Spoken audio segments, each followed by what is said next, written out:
future superstar at Vanderbilt, a first-round pick by Atlanta, in the rotation just a year later for a franchise best known for starting pitching.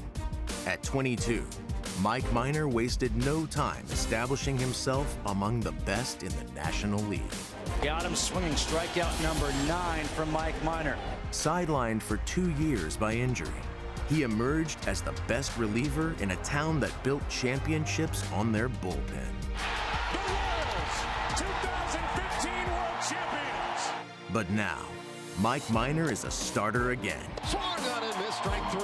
Minor ended with an exclamation point. And gets the call for the Texas Rangers.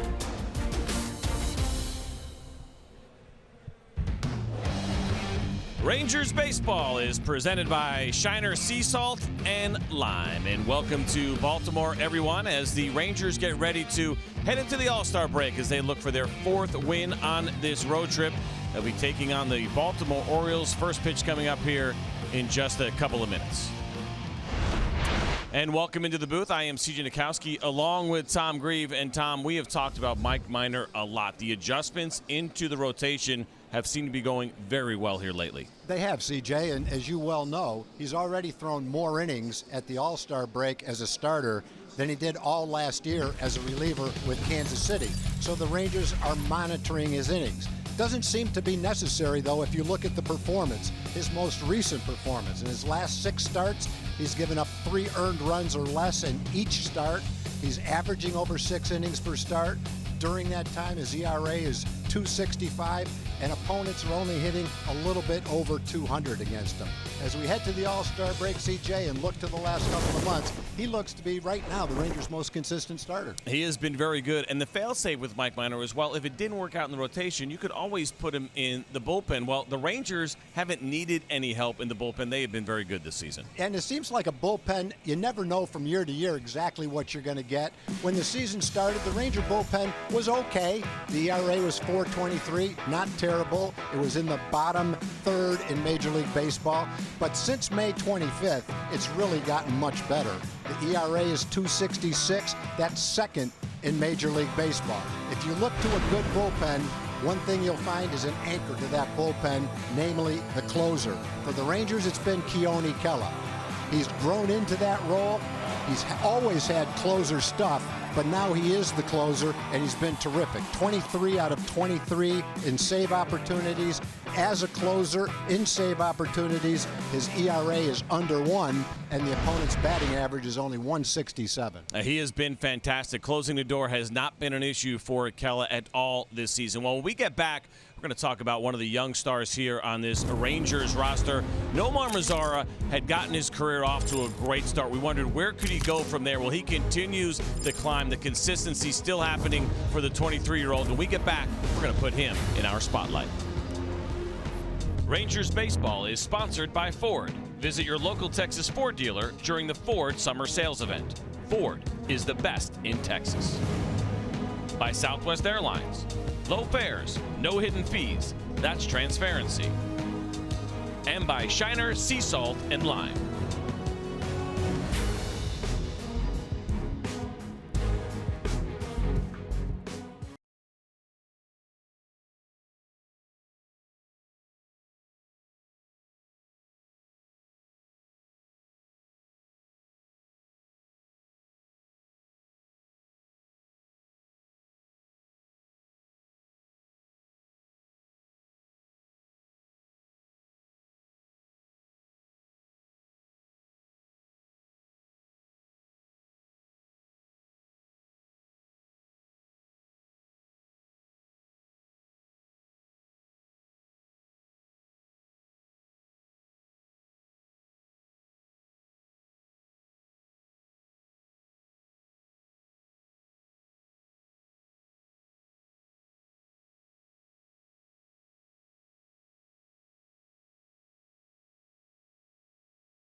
There is the Inner Harbor here in Baltimore, Maryland, a beautiful sight on a Sunday afternoon. And Nomar Mazara has been very good for the Rangers, and they're also seeing some steady progress from the left-hander, and that is why we have put him in our Shiner Sea Salt and Lime Spotlight. Yeah, CJ, he's only 23 years old, and he's on his way to having his third straight very solid season. In 2018, as we approach the All-Star break, he has career highs in average, on base percentage, slugging percentage. Last year, he hit 20 home runs, knocked in 100 runs. He's on pace to hit more home runs this year, 25, and knock in almost 100 runs. Had the same kind of season. At the All-Star break last year, the numbers were pretty similar, although they're a little bit better this year. More home runs and a higher OPS. Pretty good numbers for a kid that's only 23 years old. I wouldn't call him a star yet, but if he keeps on putting numbers up like this, he'll be a consistent star in the very near future. I would agree with that without a doubt. Well, he is not the only 23-year-old big lefty the Rangers have. Ronald Guzman is also 23 years old. He's also big, and he's also left-handed. And for a little bit more on his first time through the big leagues, let's throw it down to John Radigan. Yeah, CJ, thank you very much. And Ronald Guzman is having a great trip, hitting 348 so far on this 10-game trip. You want a bigger sample? 353 over his last 19 games. But I asked him about his first 3 months in the big leagues, and he used one word to describe it: unbelievable. He said for the first month or so, it felt so big, maybe even almost too big. But since then, he has found his game and found his feet, and he feels a lot better. He says it doesn't feel too big. In fact, right now, it just feels like baseball. He's among the rookie leaders in the American League in home runs with 8. He's tied for 4th, and he's 3rd in RBIs with 33. And we know this, guys. He's first in doing the splits to catch a throw from the left side of the infield. Not just first among rookies, first among everybody in the world. Guys, back up to you. It's been pretty incredible to watch. Love to see a demo from you later, John Radigan, on how those splits Definitely first amongst the booth, John, that's for sure. He has been pretty incredible. Let's take a look at the Southwest Airlines starting lineup for the Texas Rangers this afternoon. Chu will be leading things off. You see him there with his .290 batting average. It's Elvis Andrews, Church and Profar, Rougned Odor, followed by the rookie Ronald Guzman. It'll be Ryan Rua tonight or this afternoon. Joey Gallo, Isaiah Kiner-Falefa, and Delino DeShields batting 9th. For the Rangers, that is the Orioles, and it's the afternoon. We'll get it right before it's all said and done. Miguel Castro getting a spot start this afternoon. And we'll take a look at our Shiner pitch arsenal for Miguel Castro. Throws a 2-seam fastball a lot. Sinker ball pitcher 56% of the time. Sinker slider pitcher, as they say. And he also mixes in a changeup. The Orioles defense is sponsored by Jack in the Box. For the Orioles in the outfield, Joey Rickard gets the start in left field. Adams Jones again in center field. Mark Trumbo in right. In the infield, Tim Beckham, Manny Machado on the left side, Jonathan Scope and Chris Davis on the right side, and behind the plate, catching Caleb Joseph. So Castro now ready to deliver his first pitch of the game to Chu, and here it is, and it's a fastball at 96 miles an hour. Swung on and fouled back by Chu. Castro, as we mentioned, is a spot starter this afternoon for Buck Showalter's club. Some strep throat making its way around the Orioles clubhouse, and so it'll be a bullpen game for the Orioles. And we'll see Castro is a guy who has been used in multiple innings and has thrown over 60 pitches in an outing before this year, so we'll see how far they're willing to take him. As a matter of fact, 20 of his 38 outings this year have been more than an inning. He's gone as many as 4 2/3 coming out of the pen. And the thing about this game, you've got 4 days off after today, so everybody's available today. Without a doubt, you will see that bullpen emptied out today for Buck Showalter's club, and hopefully the Rangers won't have to do the same with Mike Minor on the mound on the other side. Yeah, there's probably some guys in the Ranger bullpen that would like to get an opportunity to pitch today right before the All-Star break. But Mike Minor will control that. And here's the 3-1, and there's a 93-mile-an-hour fastball in the corner with some good movement. The count goes full to Chu. I notice when Chu gets to 2 strikes, CJ, the infield moves over in much more of a shift than with less than 2 strikes. Same thing as yesterday. That pitch just misses, and so no drama for the streak as it will continue into the All-Star break for Shin-Soo Ju. It's like it's no big deal. That's 51 straight games, and we both watched it, and I'm okay, good. He's on first base. It's amazing. I think it's interesting, as you just mentioned, that they would shift in that direction. In two strikes. Yes, if you were going to pull with 2 strikes, you would think the In opposite, my day right? of playing, usually with 2 strikes, they shifted the other way. Well, there is that streak of 51 games now for Chu. Just 1 more to go to catch Kevin Millar, 2 more to catch Alex Rodriguez. That is since 2000. As Elvis Andrus switches. He's got 2 weapons in the streak. Obviously, one is the ability to hit. He's probably hit 340 or 350 during those 50 games. But the other weapon is his ability to take a walk. If you look at walks in the American League, he's walked now 61 times. He's 3rd in the league. So that's a pretty good weapon to have too. And a keen eye. I mean, that 3-2 pitch was pretty close. I think for a lot of these Rangers hitters, we've talked about it all year, they're aggressive, and there's certainly some upside there. And a lot of hitters in this lineup that can handle that pitch, but Chu decided to let it go and turned it into a walk. Yeah, the one before it, the 3-1 pitch was borderline. That one went Castro's way. And there's the 1-1, just misses at the bottom of the zone. So 2-1 now to Elvis Andrus.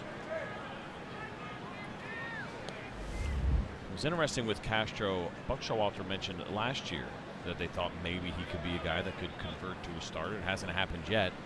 And you would think with all the struggles that they're having in their rotation, there have been quite a few. Surprising he hasn't gotten a look yet. Yeah. I opened up the Oriole Media Guide to look at Castro, and I noticed he started in like 2012, 2013, had a number of different teams, minor league teams that he played for. And so then I expected him to be 26 or 27 years old. He's only 23. Some of those years were when he was 16 years old. So he's been pitching for quite a while. Some of the Dominican Summer League, still very young. Pretty impressive when you think about the track for a lot of the Latin players. You can sign when you're 16 years old. The idea of playing any version of professional baseball at 16, especially in today's age, I can't imagine. It's unbelievable. No. And a lot of guys will spend those first couple of years in the Dominican Summer League and kind of get acclimated and see where they go from there.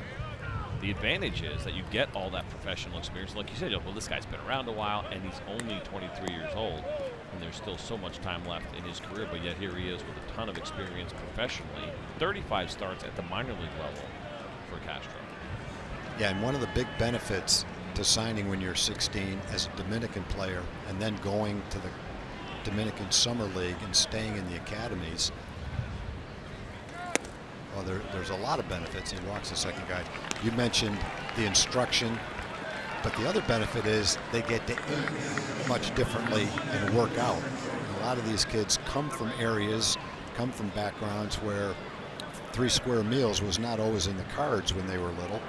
And when they get a chance to eat well, like the major league teams provide for them in the complex setting over there in the Dominican, and then get to work out, a lot of them get bigger, stronger, faster, quicker, and then by the time they're 18 or 19, they're ready to come over here and compete in the rookie leagues over here with kids their own age.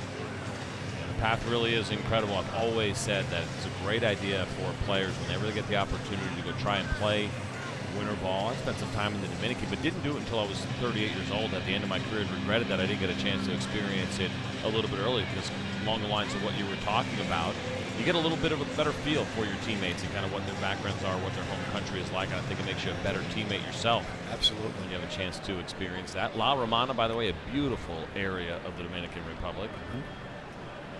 I had a chance to play right in the middle of my career, 5 years in Venezuela, and I found that to be true, exactly what you just described. And when one of my sons was in the minor leagues, the A's encouraged kids, American kids who had just been drafted, to go to the Dominican Summer League or to the Dominican League and work out with the young Dominican players after the minor league season for that very reason, so they could be accustomed to what they go through, where they came from, and eventually be a better teammate. I thought that was a great idea. I would agree. It's a good experience, a different way of seeing baseball, the passion for the sport in those countries, and even the way that the local fans absorb the game. And you see it during the World Cup, but you really get a feel for it in winter ball as well. It's a fantastic experience. Yep. Baseball in those countries is exactly the same as it is here to them. It's just as big. The playoffs there are like the playoffs here. The championship game, to them, it feels and looks exactly like the World Series, and they're just as passionate, maybe more passionate at some points. Well, the fans certainly are, and it's an intense environment, a fun one to play in as Jurickson Profar looks at a third ball now in this count. It's been 17 pitches for Miguel Castro. He has only thrown 6 strikes up to this point.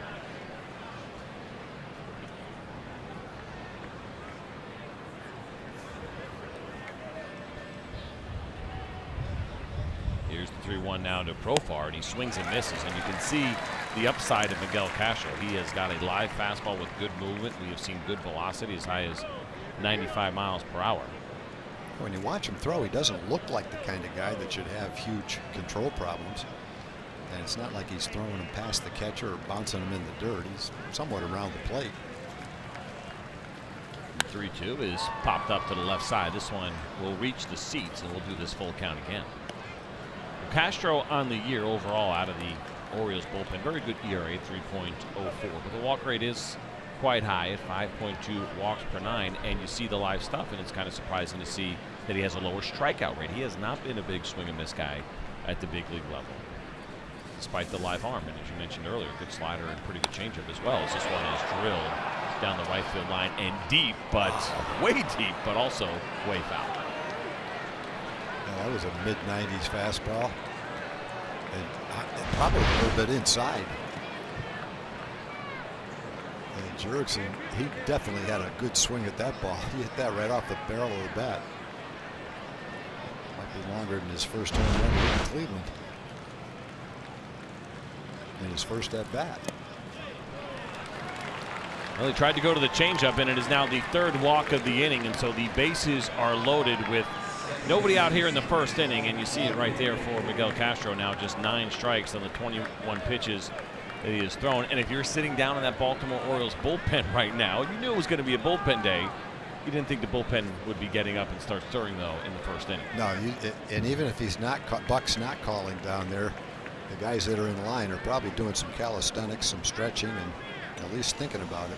There they go. And the phone is already rung now with the bases loaded and nobody out due to the 3 walks with Rougned Odor stepping in.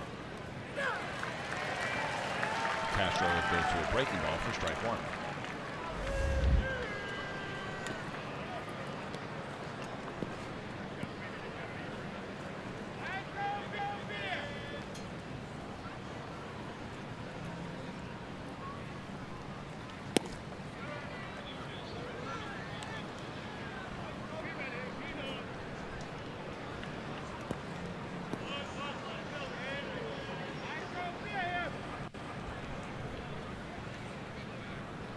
Back-to-back sliders now from Castro as he tries to find the zone, throws a fastball. Ooh! Let's hope nobody saw that. So Rougned Odor here, as of late, Tom, is pretty good. We talked about the adjustments he's made. Yeah, it's been really impressive to watch what he's done. He got off to a start where he's hitting the 150s after a month of the season. Since that roughly that point in time, he's hitting 280. Castro got him to chase right there, but the comeback that he's made, and we talked about this earlier, both offensively and defensively, has been pretty remarkable. Last 2 years he's made 41 errors, 20 and 21. This year he's only had 4 errors, 1 error in his last 43 games. And that doesn't really tell the whole story. Obviously, it shows that he's making the routine play time and time again, which last couple of years wasn't always the case. But we've also seen him making a lot of spectacular plays, too. Going to his left, going to his right, jumping, throwing from center field, turning double plays. I think the improvement defensively has been even more dramatic than the improvement offensively. He has been showing up in the highlight reels, making some fantastic defensive plays. I'm with you, not just the fact that the errors have been pretty impressive, but the other things that are happening as well. But Rougned Odor does chase one out of the strike zone for the first out, and so now it's Ronald Guzman, and he gets a 1-1 pitch and lifts a high fly ball to deep right field. This one's way gone. Ronald Guzman with the grand slam, second of the year for the Rangers, and they take a 4-0 lead here in the first inning. Generally speaking, if you watch the first 3 batters of a game, something bad is going to happen. That was pretty dramatic, though, by Ronald Guzman. I'm going to look at StatCast, powered by AWS, in a minute. In the meantime, let's take another look at the low fastball that Ronald Guzman golfs into the bleachers in right field. That's his 9th home run. And he's been swinging a nice bat. He's been serving a lot of balls to left field. That's one he could handle, and he got it up in the air and drove it. He certainly did it. John Radigan talked about Ronald Guzman in our open. You should see that as the first career Grand Slam for the rookie and how comfortable he is feeling. And when he first got to the big leagues, everything felt kind of big, but now it just feels like baseball. And that certainly was a comfortable swing in a big spot, in a moment he will never forget. First Grand Slam of his career. It smiles all the way around for Ronald Guzman. He's also, I think, for the first time batting 5th in the lineup, so he benefited from that slot in the lineup getting hit with the bases loaded.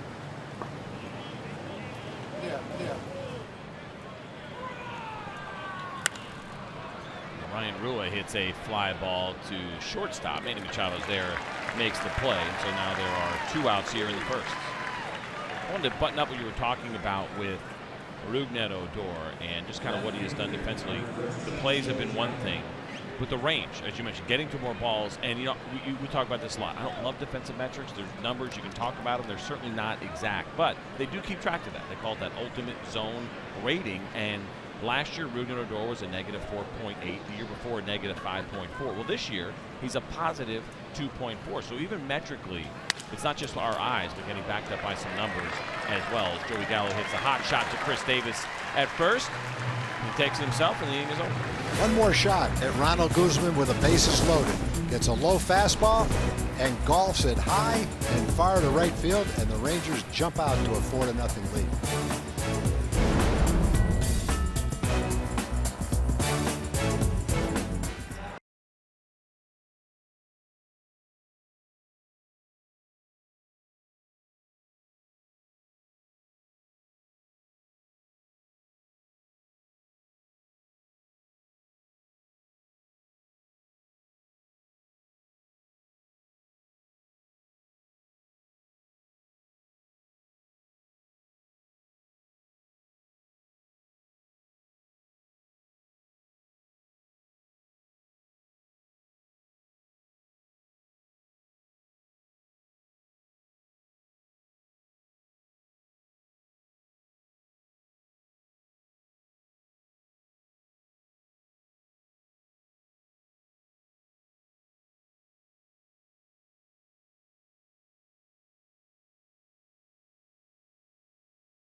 The Orioles hit in the bottom of the first.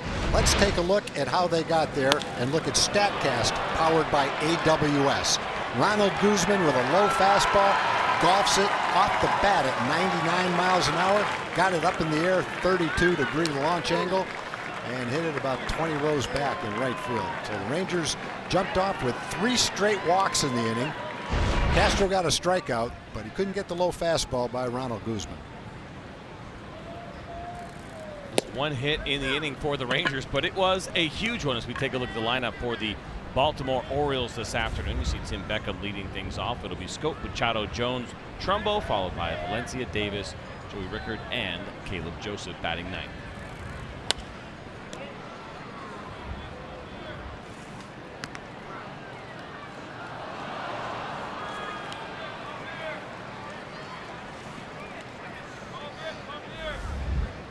overall numbers for Beckham. It has been a struggle, just 211 with a couple of home runs, but he's done very well against lefties. You see that 324 batting average as he breaks his bat and hits a ground ball to Elvis Andrews over to Ronald Guzman. Beckham is retired. Let's take a look at the Shiner pitch arsenal for Mike Minor.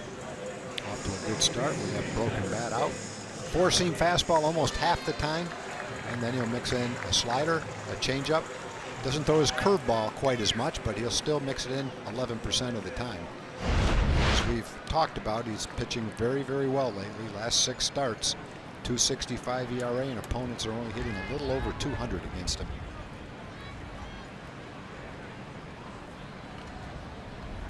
Not only that for Mike Minor over these last 6, which have been very impressive. The whip is under 1.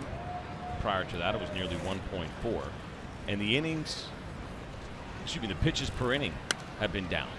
Very efficient at just 15 pitches per inning over that span. Prior, leading up to that, it was 17 and a half. And so not only is he pitching better, but he's been pitching more efficiently, keeping guys off base. Obviously, all those things kind of work together. So it's been a really nice run here for Mike Minor. Another ground ball to the left side. Elvis Andrews on the run. Fields it, throws on the run, and it is back-to-back groundouts here to start the first. The Rangers defense is delivered to you by Methodist Health Systems. Joey Gallo in left field, Delino in center. Ryan Rua gets the start today in right field. In the infield, Adrian Beltre has the day off, so Jurickson will play third. Elvis and Rugi up the middle. The grand slam hitting Ronald Guzman at first, and behind the plate, Isaiah Kiner-Falefa.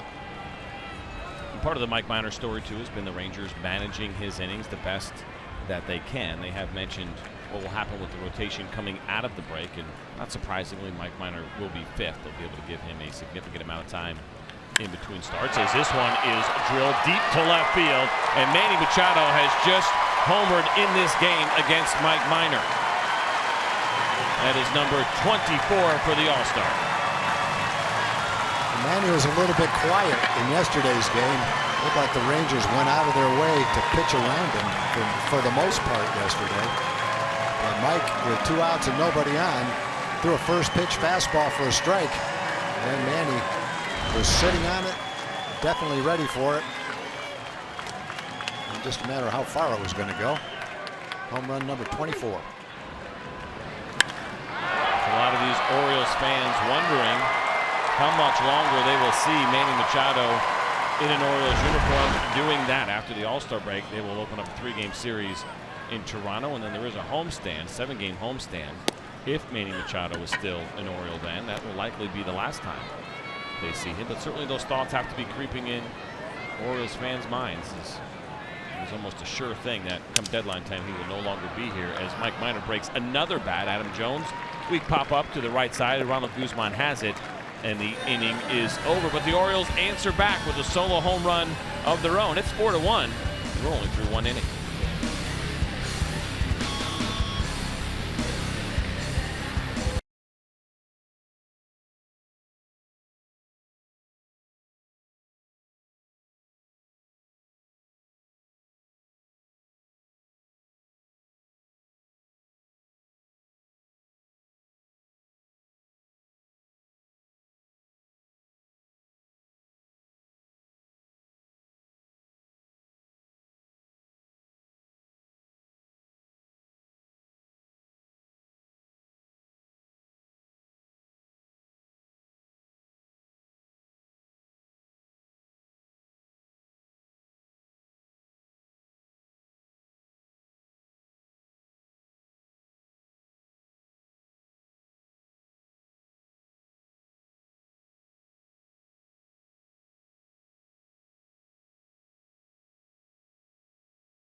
photo or video with hashtag #HatsOffForHeroes. For each post, T-Mobile will donate $1 to support veterans.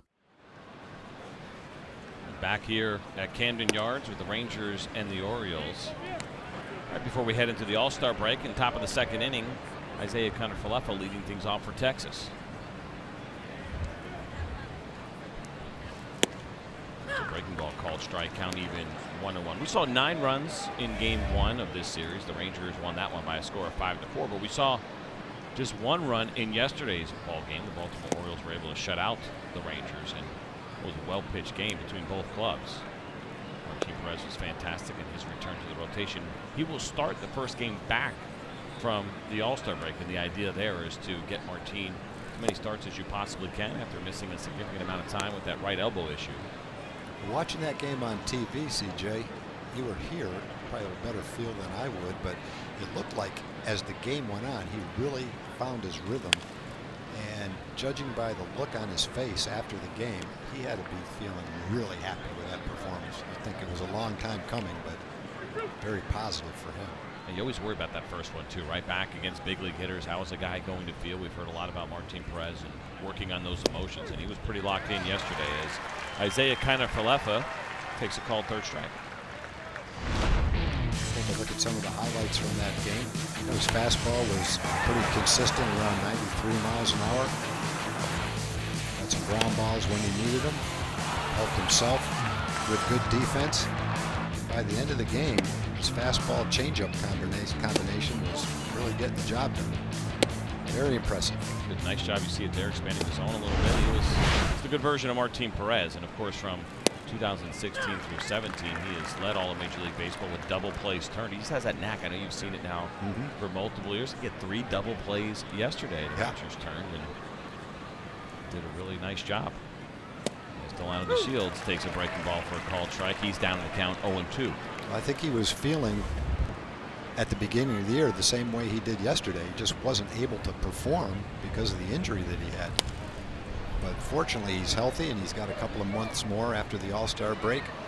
Put together 10 or 11 starts and finish the end of the season like he pitched yesterday. He'll feel great going into the season, and so will the Rangers. You know, the Rangers still are going to have to think about 5 starters for next year. Obviously, Mike Minor is pitching great. He's signed for 2 more years.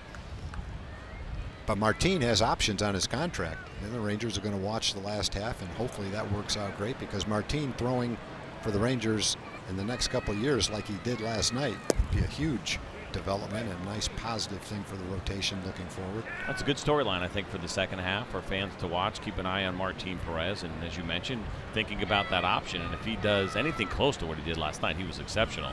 That option will be a great value for the Rangers. It won't be a question of do you want to do it. It's going to be an automatic where, yeah, that's the guy we want, and that's going to be at a very good price. So hopefully that happens for Martin. And it, you know, unfair to expect him to be great all the time, but something close to what he was last night, and he'll be in good shape.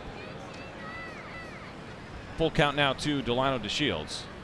And there's the pitch from Castro, and it is grounded foul. A little bit of a struggle here for Delano lately. We've seen that with him. He is now hitless in his last 25 at-bats. I think if there's one guy today that I'd love to see have 2 or 3 hits, it would be Delano. Just to kind of get the monkey off your back and be able to enjoy the next 4 days. Ground ball hit the short to Manny Machado. Throws in the dirt, but a nice scoop by Chris Davis, and Delano DeShields is retired. Time now for a word from our friends at Southwest Kia. At Southwest Kia, we've made car buying easy. $250 down delivers, monthly payments $250 a month or less. SouthwestKia.com. So that means the order will turn over now for the Rangers. Since Chu steps in, he has extended his on-base streak to now 51 straight games by that walk. With that walk in the first inning, it was one of 3 walks for the Rangers. Chu, Andrews, Profar all walked to lead off the game before Ronald Guzman hit his first grand slam of his career.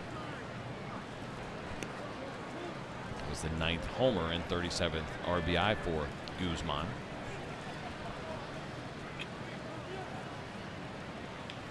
This one grounded to the right side. We commented on the pitch that Chu took, a 3-2 pitch. There have been 5 full counts, by the way, so far here for Castro. First time through the order, so 5 of the 9 have gone to a full count. But it was a really close 94-mile-an-hour fastball. maybe just off the corner. It was just a tremendous take as he hits one back to Castro. Flips it over easy to Davis, and so it is a 1-2-3 inning for Miguel Castro. We head to the bottom of the second here in Baltimore.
Stepping in against Mike Minor, who did allow one hit in the bottom of the first inning. It was a solo home run by Manny Machado, number 24 on the season for the soon-to-be former Oriole. Where he will be certainly interesting. The Philadelphia Phillies, the Dodgers, the Brewers, the Yankees, all teams that have shown interest. There's the 0-1 to Trumbo, and that one is swung on and missed. 87 miles an hour from Minor. The changeup has been a good pitch for Mike Minor this year. He has registered 10 of his strikeouts on that pitch. 257 batting average against. The 0-2 is a 94 mile an hour fastball. It's popped up in foul territory. Ronald Guzman is there, and Mike Minor has done a nice job of getting in on some of these Orioles hitters. That bat didn't break, but he has broken a couple of bats, and he's induced some pretty weak contact here early on. CJ, you might not have known this, but the Texas Rangers Major League Baseball Youth Academy was represented by both baseball and softball teams in this weekend's first ever All-Star Youth Tournament in Washington, D.C. It was the inaugural Jenny Finch Softball Classic. The Rangers team advanced to the semifinals of the 8-team tournament before losing to Compton, California 9-8 earlier today. In the first ever Commissioner's Baseball Cup, the Rangers team dropped a pair of one-run decisions among their 3 games in the 10-game field. MLB debuted competitive youth baseball and softball tournaments as part of All-Star Game festivities this year in Washington, D.C. So congratulations to the Ranger teams for your strong showing. Yeah, and what a great event and what a great idea by Major League Baseball to bring some competitive baseball and softball to the All-Star festivities. I tell people this all the time. If you haven't done it, make sure you check out at least one All-Star game in your career, not just or your fandom, not just the idea of going to the game, which would be fun if you could do that, but everything else. You can have a good time going to the All-Star game without actually going to the game. There's so much more going on. It's funny you would say that. Nice play by Jurickson Profar, and the throw is in time. Wow.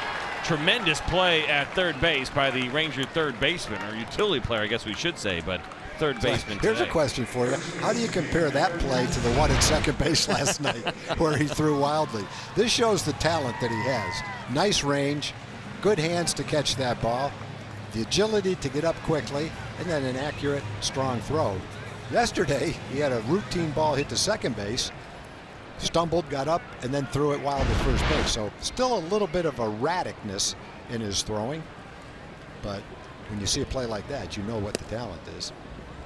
95-mile-an-hour fastball pops out of the glove of Isaiah Kiner for left. But Jurickson Profar continuing to do a nice job making some of those adjustments you mentioned on defense. 14 errors on the season for him. That right there was an incredible play. So what were we going to say about the All-Star festivities? Well, you're talking about you don't even need to go to the game. In San Diego, a couple years ago, I went out to San Diego, and my wife and I went to the All-Star game with my son's family. They have 3 little kids. And so we got there early. We went to the home run contest. And during the All-Star game, we probably spent at least half the time outside, walking around, looking at all the things. They had a place where the kids could take batting practice and play wiffle ball. So for kids, yeah, they had just as much time doing all those things as they did watching the game. Did you guys go to the Fan Fest at all?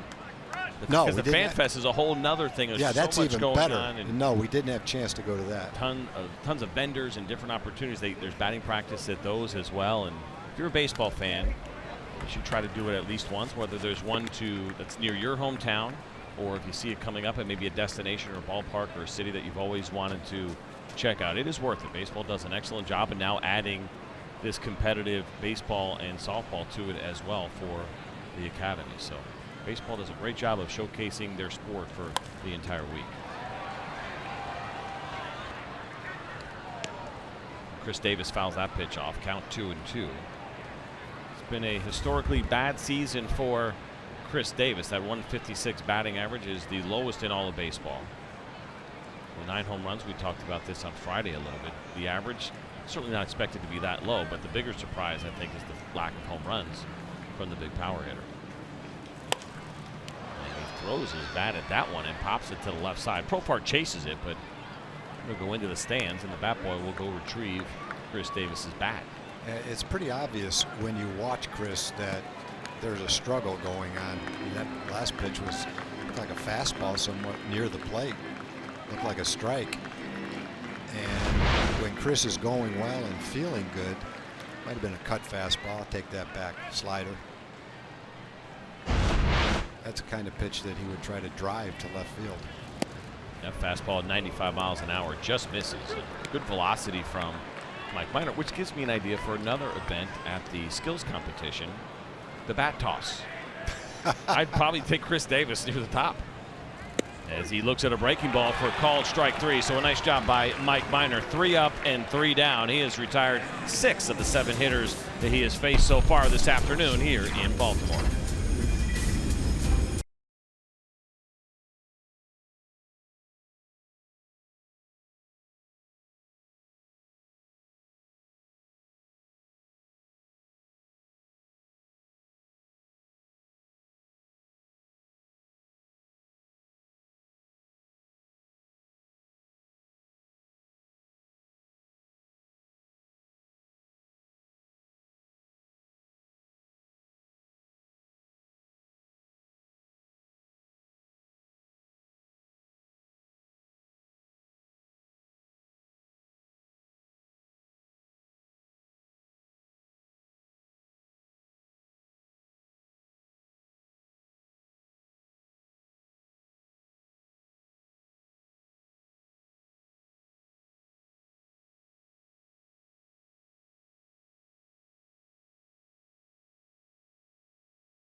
West Airlines, low fares, no hidden fees. That's transparency.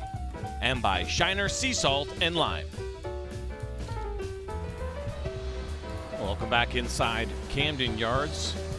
beautiful ballpark built in 1992, still holding its own, and the Rangers are holding their own against the Baltimore Orioles as they lead at 4-1 here now in the top of the third, and Elvis Andrus steps in. Andrus was one of the 3 walks to lead off this game and eventually scored on the Ronald Guzman grand slam. There's a slider on the outside corner, 1-1. So it's 52 pitches for Castro up to this point. I mentioned through 65 earlier this season. He has been a multiple inning reliever for Buck Showalter this year. He's gone as many as 4 2/3. And after that first inning, we saw some stretching and moving around in the Orioles bullpen. There were some struggles. He got things back together after the Guzman homer, and so for Buck Showalter, hoping to maybe get Castro through at least this inning. The 1-2 is fouled off. We'll do it again.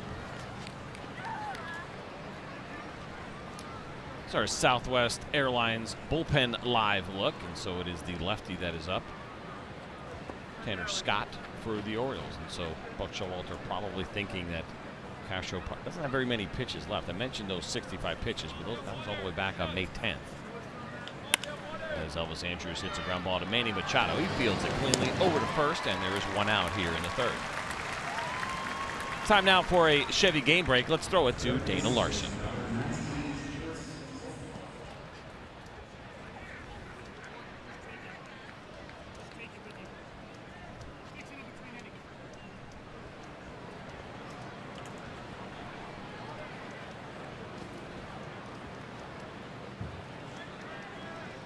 That'll be an interesting one for sure, with maybe not the biggest home run hitters participating. Some guys that'll bring some excitement. Don't doubt that at all as Jurickson Profar digs in against Castro.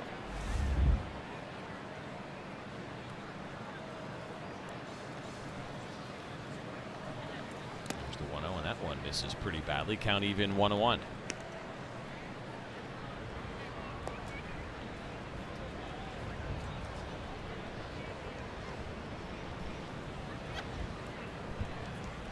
Check, that's 2-0 count. Fastball at the top of the zone at 92 miles an hour.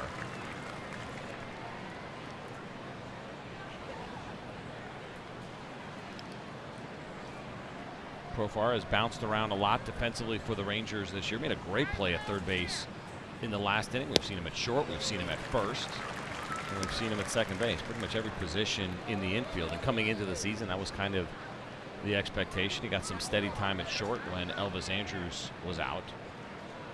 Once everybody got healthy, it's been a situation now for Jurickson where he is more that legitimate utility guy as he hits one up the middle. Machado to his left makes a play, throws on the run, and a strike to Chris Davis retires Jurickson Profar. So fans, Friday the 20th, the Rangers are going to be playing the Indians right after the All-Star break, and the first 15,000 fans will get themselves a celebration snow globe, courtesy of Powerade and Kroger. Make sure you get your tickets at TexasRangers.com. Well, that's going to be it for Castro with 2 outs and nobody on. We'll be back. We'll tell you all about the reliever after this.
Texas Live will be opening up on August 9th, and you see Troy Aikman's place right there, live music, cold beer. Of course, Pudge is going to have his pizza place, right? I mean, that's going to be pretty fantastic, which got me thinking, what kind of place are we going to open, Tom? Are you in the first cigar bar? Would you be in for that? No. Oh, you're out? Okay. No, I wouldn't be in. Indoor golf, maybe the big screen? Yeah, I could see that. CJ and Tom's I could see that. Golf Odyssey? Probably. We got to get to. I think we're behind the ball a little bit. We probably need to pick it up. I think we might have wanted to look into that about two or 3 years ago.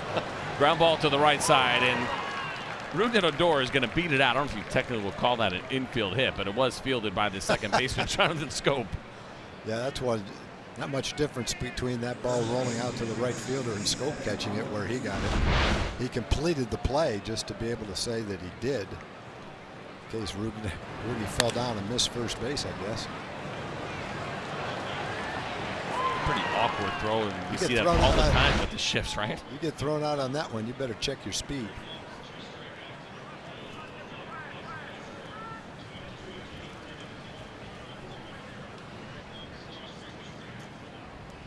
So Ronald Guzman in there, and of course that grand slam in his last at bat, first of his career. Now he's got the lefty Scott to deal with. I saw him earlier in this series. Nice arm. 27th game. ERA's up there a little bit, even with that mid-90s fastball. He hasn't refined his stuff to the point where he can consistently get hitters out. But I like the potential. Looks like he's about 18 years old. Yeah, you can see the upside. Anytime you get a left-hander that throws 97 miles an hour, yep, he'll get himself a few opportunities to try to figure it out. A lot of potential. It's a nice job by Miguel Castro. When it was all said and done, he did retire the next 7 batters after he let up that grand slam. It was 3 walks, a strikeout, the grand slam, and then it was 7 in a row sat down by Castro. As Guzman swings to that slider up in the zone, he's down in the count 1-2.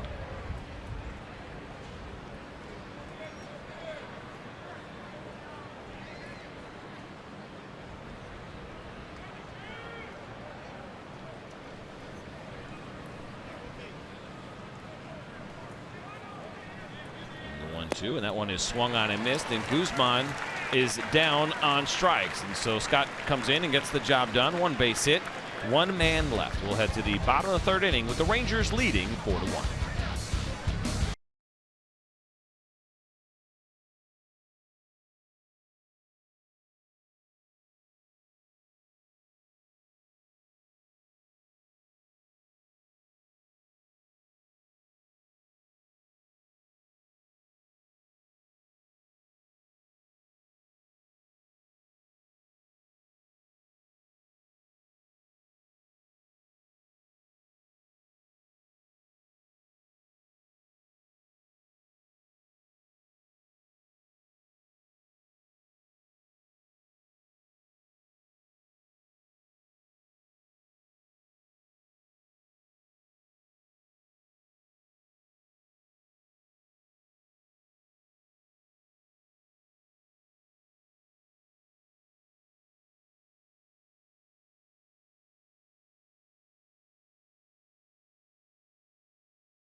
For the Orioles, and it is time now for our Coors Banquet Timeless Moment. And the All-Star Game, of course, is coming up in a couple of days, and we'll take you back to July 15th, 2008, when the Rangers' Michael Young sacrificed fly in the 15th inning, won the game for the American League in the All-Star Game, a game that lasted 4 hours and 50 minutes, the longest in All-Star history.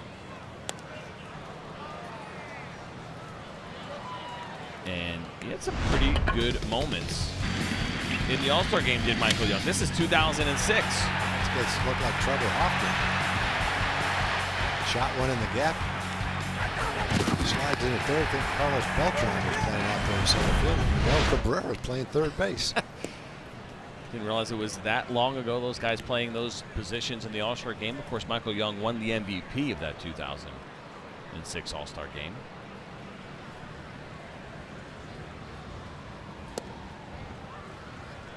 Joey Rickard takes one down and in, count 2-1.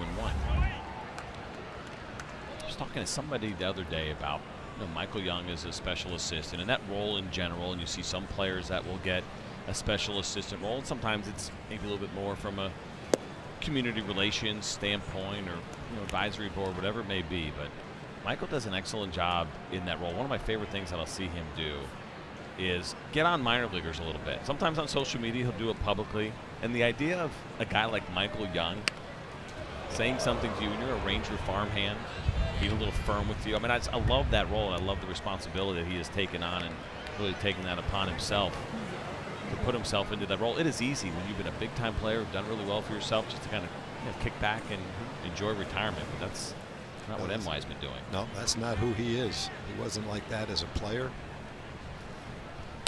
Certainly a huge part of the clubhouse leadership group. But the Rangers have a number of guys in that role that are very similar. Darren Oliver does an excellent job in that role. Kobe Lewis is now in that role. I think those are the kind of guys that go down there not just punching a time clock. They're going down there to get a job done.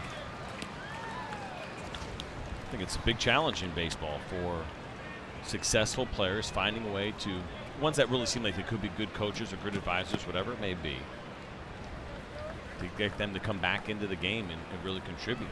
A lot of guys talk about missing the game. They don't want to come in on a smaller scale, in and out, maybe not want to make that full commitment, and that's a loss for the game. Some of the great players and great minds, and trying to keep them around in one capacity or another.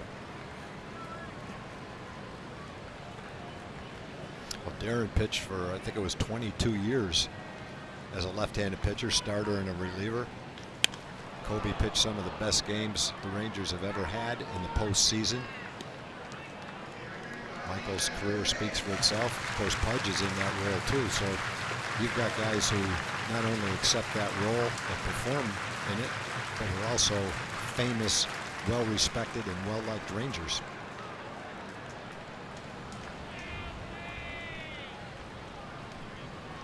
Tenth pitch of the at-bat here to Rickard, and that one misses outside, and so it's a 10-pitch leadoff walk here for the Orioles in the bottom of the third.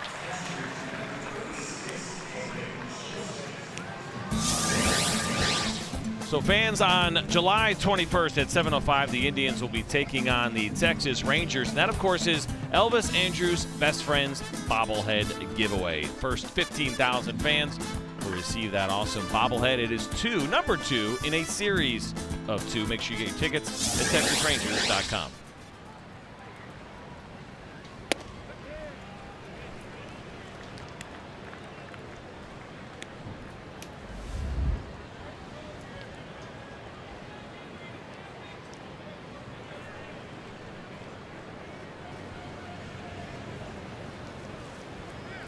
Pitch now to Caleb Joseph, swung on and missed. Good changeup from Mike Minor.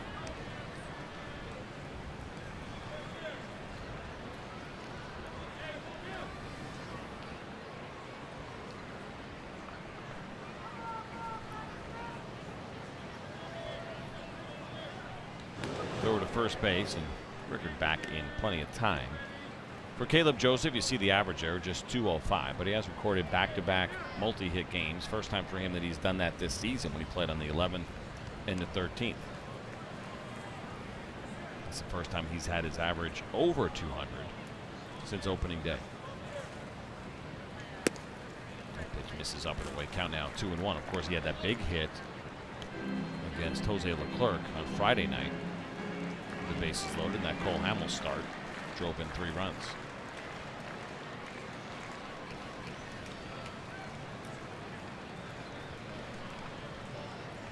2-1 is swung on and driven into the gap. This one is going to get down, and it is going to roll to the track. Delano DeShields Fields gets it in. Rickard is around third. He'll score easily, and so it is an RBI double for Caleb Joseph. Caleb Joseph doing a little damage against the Rangers in this series. He had the bases loaded double in the first game. He got a fastball on the inside part of the plate. RBI double in this game. Well hit ball to the gap in left center field. Leadoff walk comes around to score. And see, Delano was playing over in right center field, so he had a long way to go. Had no chance to catch it. No way to keep the runner from first from scoring either. 10th double of the season for Caleb Joseph, and now the order turns over for the first time as the leadoff hitter Tim Beckham steps in, and he looks at a fastball up and away at 93 miles an hour.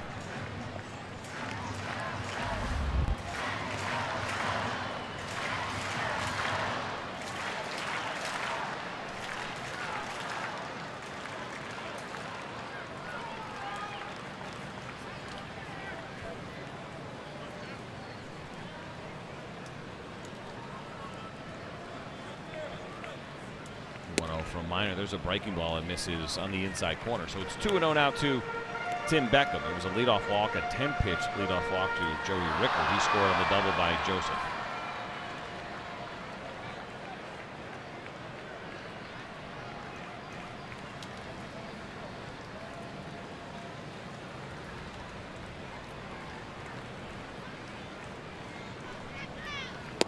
And there's a good changeup, swung on and missed, and that's a good sign from Mike Minor. We've talked a lot about the velocity and how he's done a good job of being able to hold that deeper into games, but to be able to throw this changeup in a fastball count executed is very nice. Yeah, and that's a lot of times what you get. The hitter looking for a fastball, trying to hit the ball in the gap or a home run, takes a big swing, pulls off it.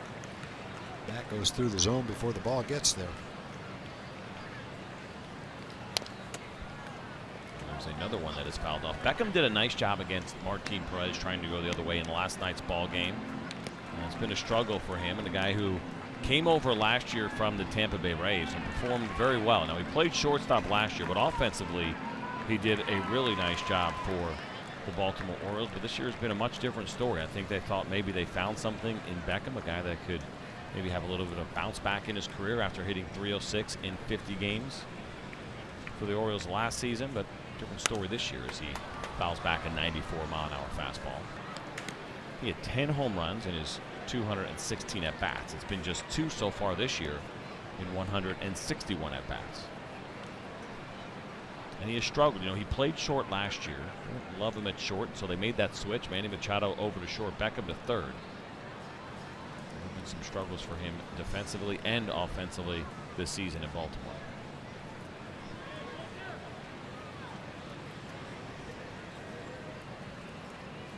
2-2 on the corner is lifted to right field. Ryan Rua is there. Joseph will fake the tag. He'll hold. And there's the first out here in the third. Well, one thing you see from a lot of the Oriole hitters, you see it from Beckham, you see it from Scope, you see it from Adam Jones, is a lot of outs made on pitches out of the strike zone. Here's an example of it from Beckham right there.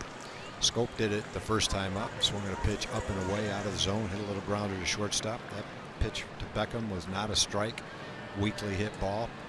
Yesterday's game, it seemed like there were several times where a combination of those players swung at the first pitch, not a strike, made a weak out. So they've all had success at times. Adam Jones obviously over a longer period of time. But from time to time you see the fact that they are free swingers. They don't show patience. They don't take a walk. They swing early in the count, and a lot of times it's on pitches that aren't strikes, and the result is quick, easy outs.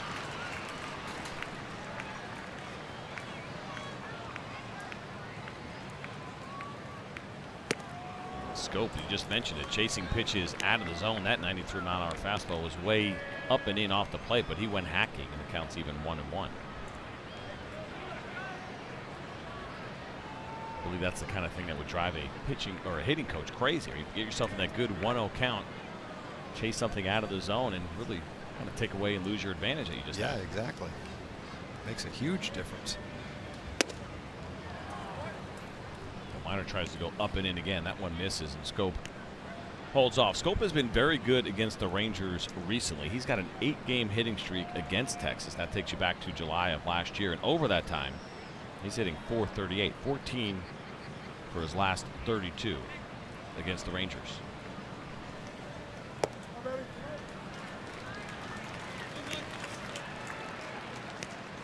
This is kind of indicative of how things have gone in Baltimore. Some struggles offensively. He's got 10 home runs. Every single one of them has been a solo home run.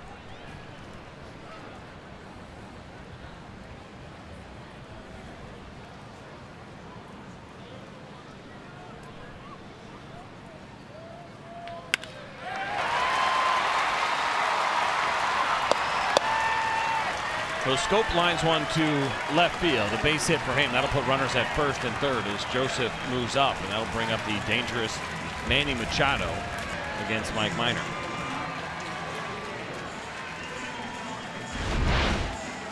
That time Scope got a high changeup, and it was a pitch that he could handle. He was going to swing at it. And it got a little bit too high. Got the plate, and he hit that ball pretty well to left field. The one batter lineup that you have to be the most careful with in a two-run game and only one out.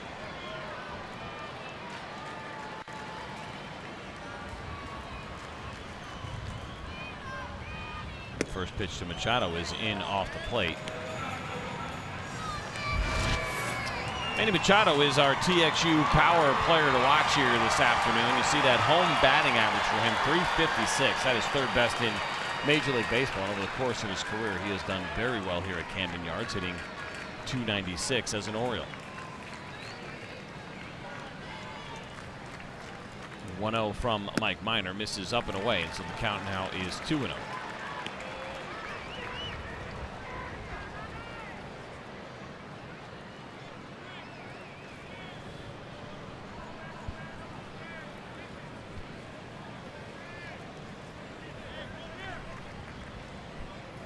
There's a good fastball from Mike Minor on the corner. Count 2-1. A little bit of cutting action from Minor. You'll see him cut it back, sometimes run it away. It's a pretty well located pitch.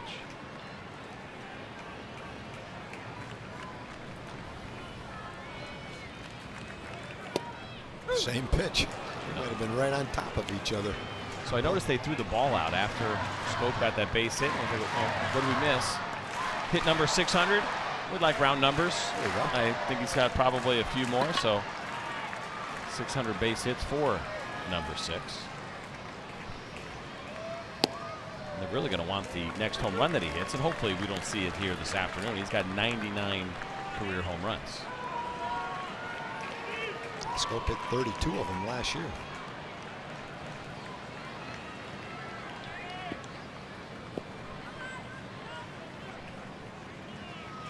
Throw over to first base. And this inning getting a little bit long here after the 10-pitch walk to Joey Rickard to start things off in the bottom of the third. Pitch number 31 in this inning coming up for Mike Minor.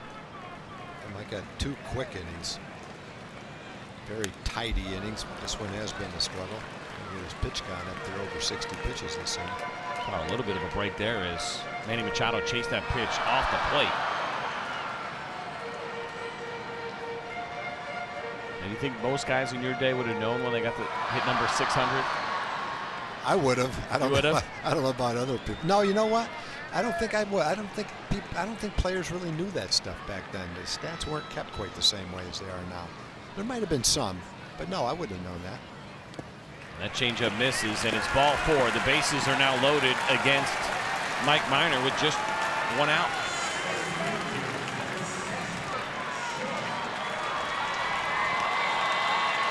That's quite a change from the first 2 innings.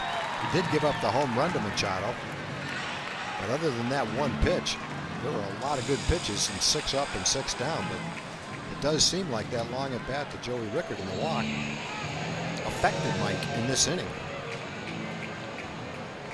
Doug Brocail, Isaiah Kiner-Falefa out to talk to Mike Minor, and this is a little bit unusual. You're getting more of Mike Minor talking right now than Doug Brocail or the catcher Kiner-Falefa. So a lot of times as a pitcher, pitching coach comes out to talk to you, and you nod your head yes and kind of listen and look forward to him leaving. Like a situation, there was an actual conversation going on as Ricardo Rodriguez is warming up now in the Ranger bullpen. Well, in this at bat, we'll see talked about Adam Jones expands the strike zone frequently, a lot of times early in the count. And now with the bases loaded, see if he might be a little over anxious. Maybe get a sinker down and out of the strike zone away and roll one over to shortstop. And there is a line shot down the left field line. It is a fair ball. It is going to go to the wall. One run has scored. A second run has scored. Here comes Machado all the way from first. He'll score easily, and so it is a 3 RBI double for Adam Jones. And just like that, the Baltimore Orioles take the lead. Well, if you watch the target and watch the pitch, you'll see that it didn't miss the target by much, but it missed it kind of on the inside part of the plate. So what you had at the end was a fastball almost right down the middle of the plate.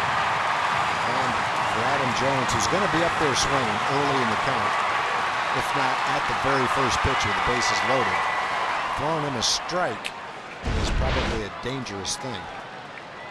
Mike Minor was able to jam Adam Jones pretty good on that first at bat. That's when he popped that ball up to Ronald Guzman. That one did not get in far enough, as you mentioned, and he's a guy that's not known for his walks. He's an aggressive hitter, so he's able to capitalize on that pitch, and it is 5-4 now here with the Orioles leading, and Mark Trumbo up with just one out and Adam Jones in scoring position. It was hard to see the third inning coming after the first 2 innings. Looked like Mike was right on his game. We talked about how well he pitched in his last 6 starts, and the first 2 innings was just a continuation of that. So it's been a surprising development to see him struggle here in the 3rd inning with a couple of walks and not having the same command he had earlier in the game. He's pitching so well.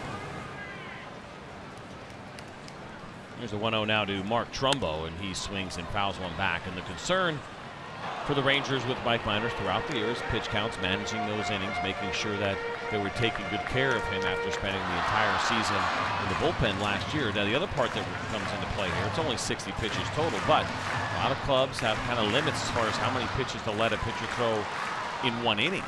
And as he gets closer and closer, got to be zeroing in on it. He's at 35 right now. 40 is a number that I think teams start to get pretty uncomfortable. That one misses away, so the count now 2-1. I don't know if the Rangers have a hard number. Well, I remember that Banny said that, I think it was in the Detroit game with Cole, when he didn't get out of the first inning. He had mentioned that he just couldn't let him throw any more pitches in that 1 inning. So it probably is somewhere right around there. It might be even more of an issue with Mike because they are trying to control that type of thing. And Mike Minor has talked about feeling like, and you can appreciate this, wanting to kind of have, those chains taken off a little bit and just letting him go and throwing, as many pitches as he can and as innings as he can. But it's certainly something that you have to keep an eye on. And for Cole Hamels in that game, it was 41. I imagine the Rangers are not much more comfortable than that. So it's what, 20? What we see, 25 pitches the first 2 innings, right? 9 and 16. So he is at 38 now. Yep. And it's what you're talking about right now, CJ, is what's going through Banny's mind, I'm sure. It's starting to sprinkle here a little bit at Camden Yards. Some light rain. The tarp was on the field about an hour or so before the game, but no significant rain as Mark Trumbo chases one out of the zone. Count stays 2-2.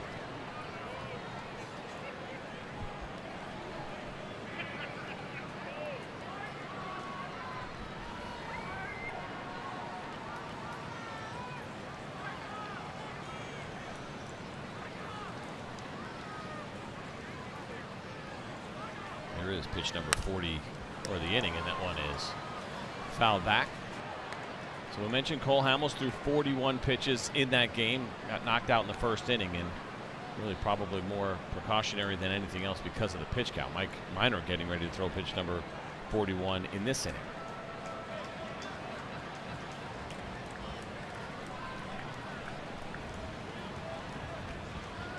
And here it is. That one misses up and in. So now the count goes full. We're going to find out if he he walks Mark Trumbo, based on the recent past, that might be borderline to a new pitcher.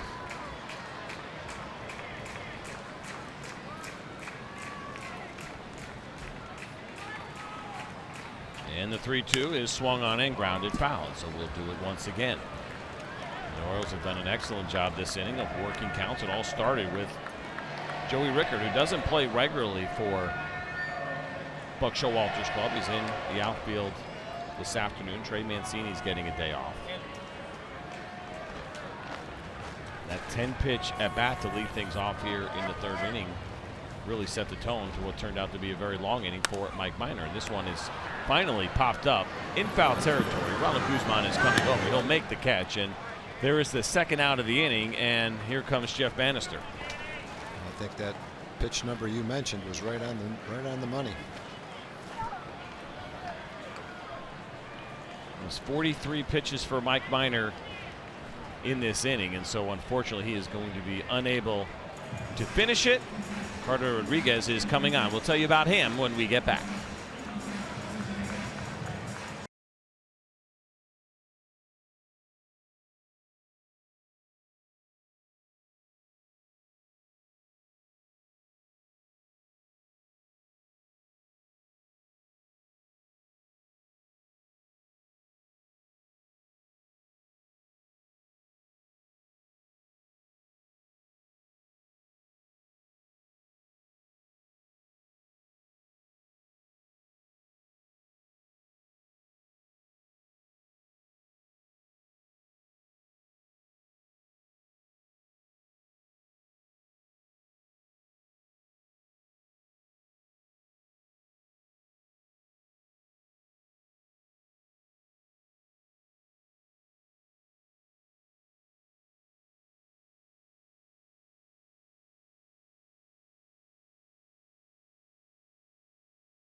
Well, Mike Minor's day is done, and it certainly didn't last as long as he would have liked, especially not after the way the first two innings of this ball game went. But it is very consistent with what Jeff Bannister has done. It's exactly, as you guys mentioned, what he did when Cole Hamels had 41 in an inning. Banny says his magic number is right at 45. He likes to get the guy out of an at-bat either right before or right after 45 in those type situations. And the process now for the second half is to continue to manage Mike Minor's innings so that he can make it through every start that he is scheduled to have through the end of the season. They want to manage those innings so that they don't have to shut him down before the season ends, guys. Yeah, and it makes a lot of sense. I kind of like that theory, the idea of him still pitching in September, because next year you're expecting him to make big starts down the stretch. So you want him to be familiar with throwing late in the season, making starts, I got to believe.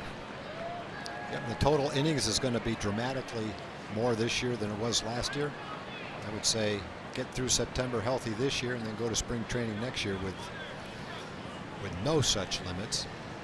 Just a regular season where hopefully Mike will throw 200 innings. That would be nice to see, as Ricardo Rodriguez now has taken over for Cole Hamels. Only the third game for Ricardo. He had an outing in Boston where he gave up some runs, slider, fastball, and a curveball. Of course, he is taking over for Mike Minor, not Cole Hamels. And there's a slider for a strike, so count now 1-2. And the Orioles, it's pretty amazing. They fouled off 10 two-strike pitches in that inning, just being pesky and irritating. And you want those strikeouts, you want the swings and misses, or you want weak contact in play. But they kept fouling some pitches off and making Mike Minor work, and ultimately that's what got him out of this ballgame. And the 1-2 now from Rodriguez, and there's a breaking ball, I guess, that just misses.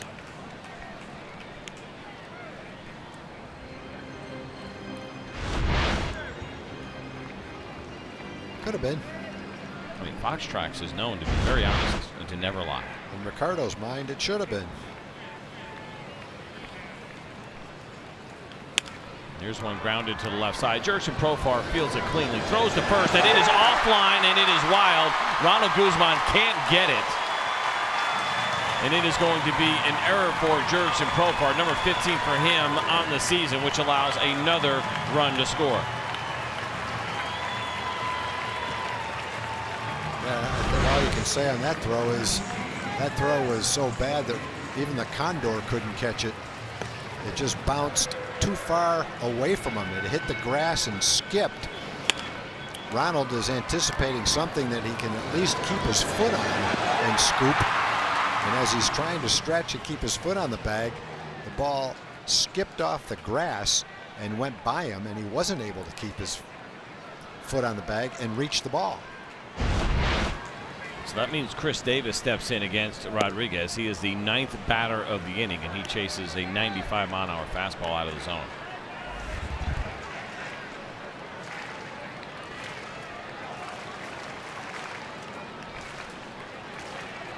See the frustration there on the face of Jurickson Profar.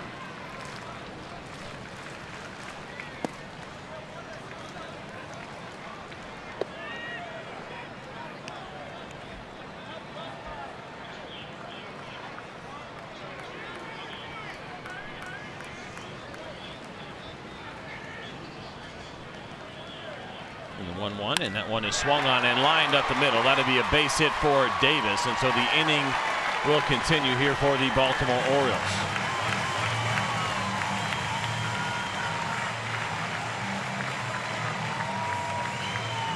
The hits have been hard to come by for Chris, but that was a well-hit ball. Got a pretty good pitch to hit and took a good swing at it. Book on Mike Minor is closed. 2 2/3, 6 runs, just 5 of those are earned. He had a couple of walks and a strikeout. He allowed 4 hits in his outing. Good breaking ball for a strike to Joey Rickard, who we mentioned led things off here in the bottom of the 3rd, so he is now the 10th hitter to come to the plate. It was a 10-pitch walk. A good at-bat that he put together that really set the tone here in the 3rd. And this one is lined to right field. Ryan Rua is there. He'll make the catch, and the inning is finally over. But for the Orioles, they pick up 5 runs. They now lead it 6-4. When we get back, Ryan Rua will be leading things off. He'll be followed by Joey Gallo and Isaiah Kiner-Falefa.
Rangers baseball is presented by Shiner Sea Salt and Lime Summer Lager. And you see the score there. The Orioles have taken the lead now 6-4 against the Rangers. The Rangers scored their 4 runs in the 1st inning thanks to Ronald Guzman, the first grand slam of his career, but the Orioles have battled back, and here we are now in the top of the 4th inning. It's going to be the Rangers' turn to get back in this one. And it'll start with Ryan Rua, who had a big moment of his own on Friday. Pinch hit home run, the first pinch hit of his career. He was 0 for 18 up to that point in pinch hit opportunities, but hit the big 3-run homer. Ended up being pretty critical in what turned out to be a 5-4 win for Texas when it was all said and done.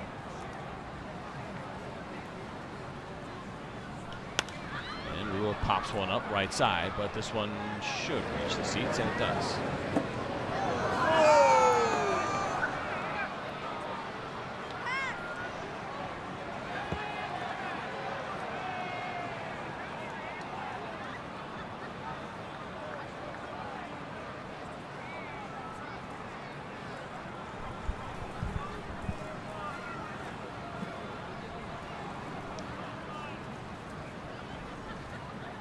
There's the 1-1 from Scott, who was in relief of Miguel Castro. It is a bullpen day today for the Baltimore Orioles. Castro started, went 2 2/3. Now Wright is up in that bullpen. Looks like he's already been throwing and ready to go. And one is swung on and missed, down and in. A good pitch from Scott. Ryan Rua is retired to lead things off here in the 4th. Yeah, we're talking about the potential that a young kid like Tanner Scott has. Fastball 94 to 97 miles an hour. He got ahead in that at bat, threw Ryan a fastball. Pretty good pitch to hit, and Ryan fouled it off. And then he had to contend with a couple of sliders that were really good pitches, both of them breaking sharply and slightly out of the strike zone. Got Ryan to chase it. That's one as a hitter, you can go back to the bench and say, well, I couldn't hit those sliders, but I had a pretty good pitch. I should have hit the first one. Well, Joey Gallo hits a ground ball to the right side, and Manny Machado fielded it in a big collision between a couple of big men at first base, Chris Davis and Joey Gallo. It's going to be an infield base hit, but hopefully Joey Gallo is okay. Yeah, there's nothing that Joey could do. There's really nothing that Chris could do on that play. Chris is trying to reach for the ball and catch the little shovel throw from Manny Machado. And at the same time, Joey's trying to run through the bag and beat out a base hit. Joey's about 6'5" and 250, and Chris is probably 6'4" and about 240. So that's two football players colliding right there. You see Joey sticking his arm out and trying to kind of brace, separate the contact a little bit, but we're going to go to break here because we have a pitching change once again for the Orioles.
Well, it is 6-4 here in the top of the 4th inning. Tanner Scott's day is over. That means it's time for our Who's In, Who's Out pitching change, sponsored by In-N-Out Burger. And how good does a double sound right about now? Boy. That sounds delicious. Tom, we've got a new righty coming in for the Orioles. Well, let's check him out. Mike Wright Jr.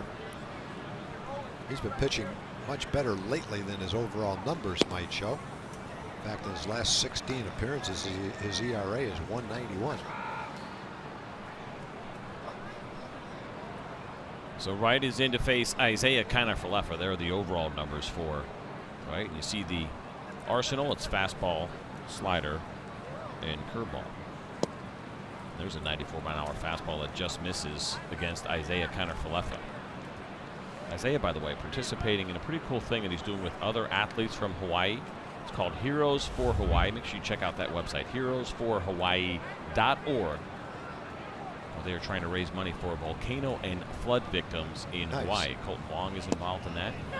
Athletes from the UFC, NFL, so certainly a cool thing that he is a part of as they try to help people out in their native Hawaii.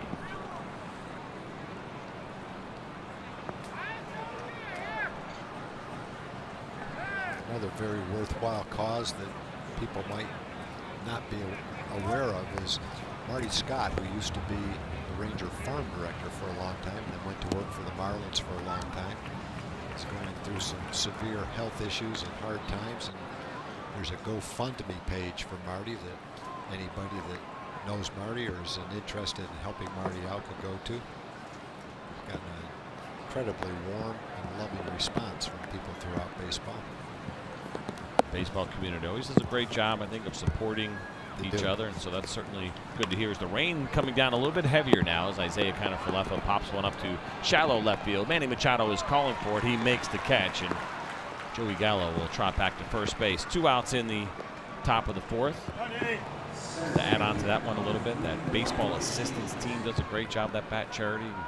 Baseball helping so many of the baseball fraternity, so lots of great opportunities without a doubt. So fans starting to retreat a little bit, trying to get dry. It's a heavy rain, but a heavier than we saw a little bit earlier. Well, it's a good crowd, and it's the last game of the series, so it's going to have to rain for a long time for this game to get called. And there's the first pitch. Rain harder than this for it to put the tarp on too. Never a bad idea. Bring your glove, bring your umbrella, and your poncho.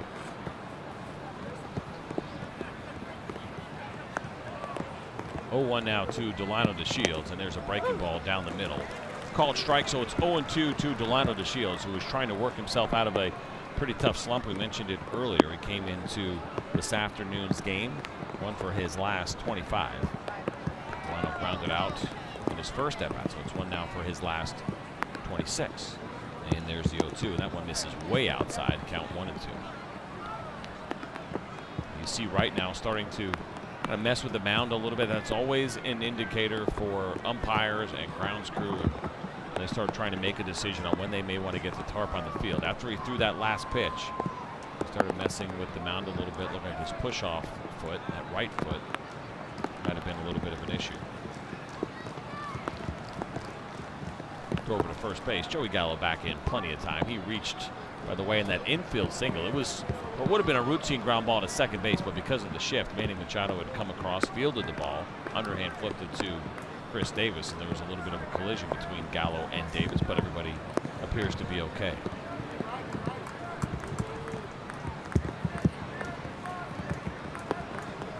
And another throw over to first base.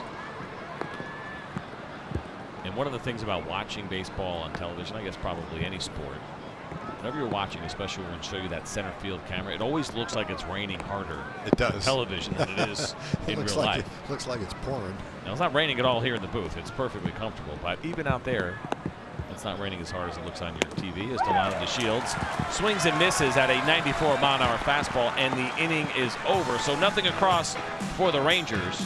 We're going to go to the bottom of the 4th here at Camden Yards when we get back.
here on the field as far as what they want to do between the umpires and the grounds crew. Now, the Rangers started walking off the field, but the umpires feel like, looks like they haven't made a decision yet. These guys, tarp crew, they're ready to go as soon as they get the call, and they'll try to get the tarp on the field as quickly as possible. Rodriguez is sitting on the mound pretty much by himself, and now he's going to start walking in because there's no catcher there to catch him. It looks, CJ, like what they're doing is they're talking to the groundskeeper, looking at the weather, and deciding whether this is just something that's going to blow through quickly or whether they should go through the process of putting the tarp on. I guess the problem is if you wait too long with it coming down this hard, then you run the risk of water pooling around home plate in the pitcher's mound at first base, third base. Well, no move yet. Paul Evans, our expert. They're poised and ready, though. They are. Well, Paul Evans is our expert meteorologist. And here they go. Who's actually just a stat man, who told us it's only going to rain for about 5 minutes. And maybe that was the pause, but here we go. The tarps are coming out, and it's game on. And no, that is not as fun as it looks. Home plate covered.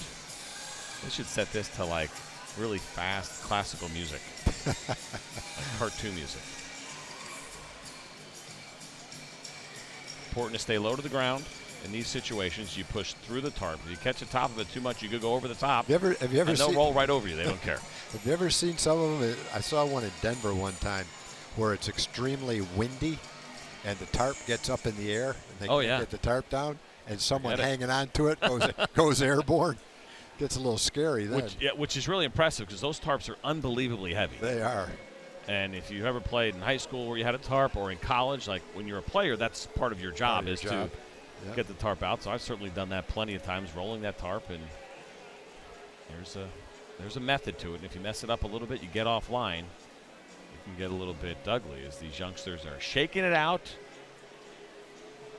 Get some air underneath there to try to make it a little bit lighter, get some of the water off. It's almost to the point where there's going to be puddles all over the infield, so they're getting it on right in time. And unfortunately, when they take it off, there's probably some fairly significant work that needs to be done to the infield. Once you start running like this, too, you can't stop. If you stop, you're done because you're not going to be able to start again. That tarp is so heavy. And so good job by the boys to get it done, get the field covered, and their work is hardly over. You do got a little bit of a bubble underneath. There's an opportunity to get underneath. Would be a bad idea. Don't ever do that. Well, sometimes they'll take that big metal tube, too, and roll all the air out. I don't think we're going to see that here today. They're going to go to the other side. Anchor the edges down, maybe. Yeah, maybe shake a little bit, pull it out. What's interesting, too, is you got basically the quarterback on the other side telling everybody what to do with hand signals. They went heavy on the left side so they could pull it a little bit lighter on the right side. Well, by the time they get done, maybe it'll stop. It's probably about how it's going to work out. Well, we have a little bit of time here, so let's get to our four-game summary and talk about what's happened so far this afternoon at Camden Yards. Well, in the first inning, there were 3 straight walks. Chu, Andrus, Profar, and that brought up Ronald Guzman with 1 out. He got a low fastball and put the Rangers ahead 4-0 in the first inning with that grand slam. Unfortunately, the Orioles would come back. One of the ways they came back was Caleb Joseph, who doubled into the gap in left center field. Big reason they came back was Adam Jones. With the bases loaded, he doubled down the line to score all 3 runs. That gave the Orioles a lead. They'd score another run. The Rangers trail now 6-4 as we head to the bottom of the 4th inning. Ricardo Rodriguez is the Ranger pitcher. Is it the only sport where the fans will leave their seats, go undercover, and then come back? Obviously, it doesn't happen within the indoor sports. It really doesn't happen in football. The only time I've seen it happen in football is like if it's severe lightning or something like that. I've seen them have to stop a game occasionally, but for the most part, they play right through it.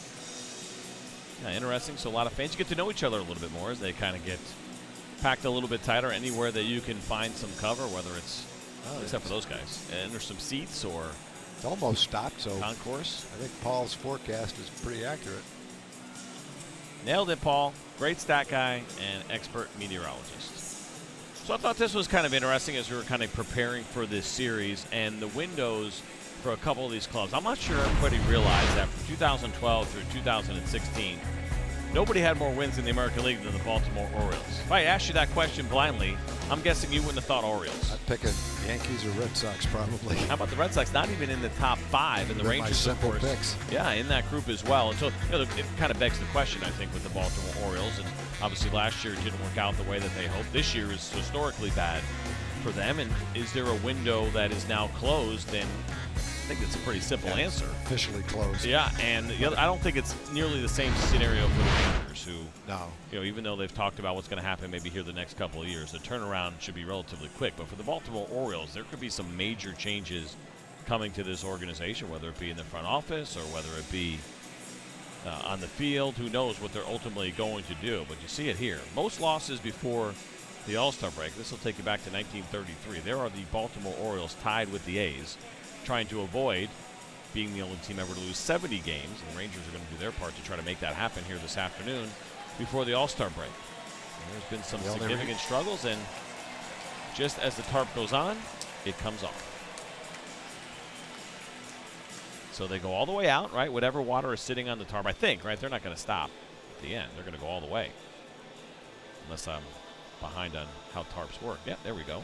Take it all the way to the outfield. Any water that is on top of the tarp will now be in right field. And the way that these fields are built these days, unbelievable, the drainage. There's times that you're sitting there, you're looking out right now. There are some puddles on the outfield track. Those will go away relatively quickly. And the first priority for this grounds crew is to make sure they get the infield right, the pitcher's mound, the batter's box, and the rest of the dirt in the infield. It's quite an operation. Good time for us to take a look at our progressive upcoming schedule here. And, of course, we mentioned the All-Star break. Well, that starts tomorrow. So it is 4 straight off days. And then big homestand, 7 games, 3 of those against the Cleveland Indians. We'll get the Oakland A's, who are playing some very good baseball. Billy Beane mentioned they actually might be buyers at the deadline, the Oakland A's. So we'll see what their club looks like when we get to Arlington. Then it's 3 games with the Houston Astros. That is going to wrap up the season series with the Houston Astros. We'll get that done in July. A couple of games in Arizona against the Diamondbacks. And then it's these Baltimore Orioles once again, and likely to be a Manny Machado-less Baltimore Orioles, as the trading deadline will have passed. That is to kick things off in August. If I'm the A's, I'm definitely considering myself a buyer because they're playing so well right now. They're relatively healthy. And if you compare them to Seattle, who's 4 games ahead of them, it's not that big a deficit to make up. I think if you look at Seattle and see how many one-run games they won in the first half, it's impossible for them to duplicate that same performance in the second half. So if I were to guess at a team that's vulnerable in the second half, I'm looking at Seattle as being that team. And if I'm the A's, I'm not selling. I think my fans, the ones that I've had, have been pretty loyal, and I'm going to try to show them the same loyalty by going all out to try to be a contender in the second half. I mean, especially you look at those wild card standings right there, and I think it's pretty safe to say that a wild card team will be coming out of the American League East, whether it be the Yankees or the Boston Red Sox. So then it becomes the battle for the second wild card. I'm not sure anybody will be able to catch the second place team in the AL East. And you see those Oakland A's just 4 games back. The Seattle Mariners, you mentioned, maybe some opportunity there. And it kind of drops off pretty quickly. It's an interesting year in the American League where you have some dominance at the very top, but then at the bottom, it starts to really separate pretty quickly. So some interesting stuff there in the American League. We'll certainly keep an eye on that as we get closer to the trading deadline. But our big story today, this happened late last night. The St. Louis Cardinals have dismissed their manager, Mike Feeney. That was after yesterday's game with the Cincinnati Reds. They also got rid of a couple of their hitting coaches in John Mabry and Bill Miller. So some major changes. Always interesting to me that which coaches you kind of pick in those spots. They'll have an interim manager in the interim, I guess. Probably a better way to phrase that. But so they'll go ahead and let that happen through the rest of the year, and they'll evaluate their decisions. But I wonder about the decisions you make there, Tom. Okay, you feel like you want to make a change at manager, and I guess if you don't like the offense, then both the hitting coaches have to go. If you like the pitching or don't like the pitching, then it's maybe a pitching and a bullpen coach. Yeah, I think it's just one of those cases that's talked about all the time in baseball. The manager's been a pretty good manager there over the years. They've won a world championship. But when things are going bad, as the saying goes, it's kind of trite, but it's true. There's not much you can do with a team. Those are the guys that you've signed, traded for, and assembled. And who's there is not going to change that dramatically. The one change you can make is with the manager.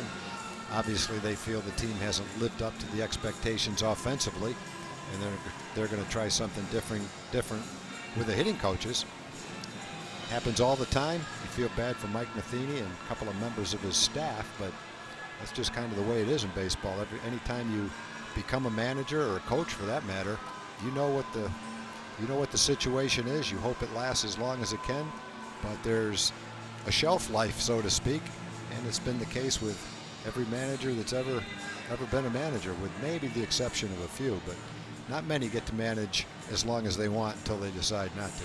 You certainly don't see too many leaving the game on their own terms. And for the St. Louis Cardinals, who are a game over 500, 7.5 back right now with Chicago Cubs in third place. We're going to take a little bit of a break here as they get the field ready. We're going to throw it back to studio. Dana Larson, well, she's going to lead the Mac and Murphy show. That's, of course, Mac and Murph. They got everything they need for you, and they'll take you up until we get ready to resume this one at Camden Yards.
knocked out in the third inning. He was cruising along pretty well, and then ran into some troubles, and that has been the difference. And so we are into the Ranger bullpen. I'm just glad to be back. I thought I was going to have to go on the disabled list on the rain delay. Oh, what'd you I ate a chip with 2 of the hottest jalapenos I've ever eaten in my life. I wasn't sure I was going to make it back. Well, we are happy to have you back, and we are happy to have baseball back here in the bottom of the 4th inning. And Rodriguez throws the first pitch to Joseph. It's called strike 1. I messed that up, of course, not surprisingly. 5 runs for the Orioles in the 3rd inning. That is what has given them their 6-4 lead. And the next one is swung on. Hard hopper. Nice play by Elvis Andrews. Throws over to first. Scooped out of the dirt by Ronald Guzman. And there is one out here now in the 4th. A well-hit ball right there by Caleb Joseph, and a fairly routine play by Elvis Andrews. Made it look routine anyway, but that backhand was not all that routine. And with Ronald Guzman over first base, that kind of a scoop is pretty routine. The one that bounces, but very close to the glove. So all you have to do is snap at it and it goes right in the glove. The one he had earlier from Jurickson was a different story. That one bounced on the grass way out in front of him and way to his right. Even he couldn't catch that one. And a first pitch grounded to Rougned Odor. So a couple of ground outs here in the 4th inning as Tim Beckham is retired. So 2 quick ones for Ricardo Rodriguez. I was wondering, Tom, when you saw Guzman picking that ball, now the ground is wet, right? They have all the turfs and everything else, but you think a first baseman is thinking a little bit differently about which way the ball may bounce now that the ground is softer? I think he's between pitches. He's probably wondering that as he's walking around out there. But I think once the ball comes, I think you just have to use the best judgment that you can. It's, you know, there's some places where they put the turfus on there that soaks up the moisture. Some places that doesn't have it. So I don't think they can predict exactly where it's going to hit. They're aware of it though, and maybe they're a little bit more cautious and careful and playing it safe than they would be on a perfect field. I don't think it's definitely not ideal conditions for him out there. Certainly not. It was a rain delay, a short one. We had some rain before the game. Tarp was on the field, but that didn't start the delay of the game. But then some rain that started coming down in the 4th inning, and so we had a 26-minute rain delay here at Camden Yards. Fans are now filing back into their seats. There's 2 quick outs for Ricardo Rodriguez as you see him getting ready to throw pitch number 17 here this afternoon.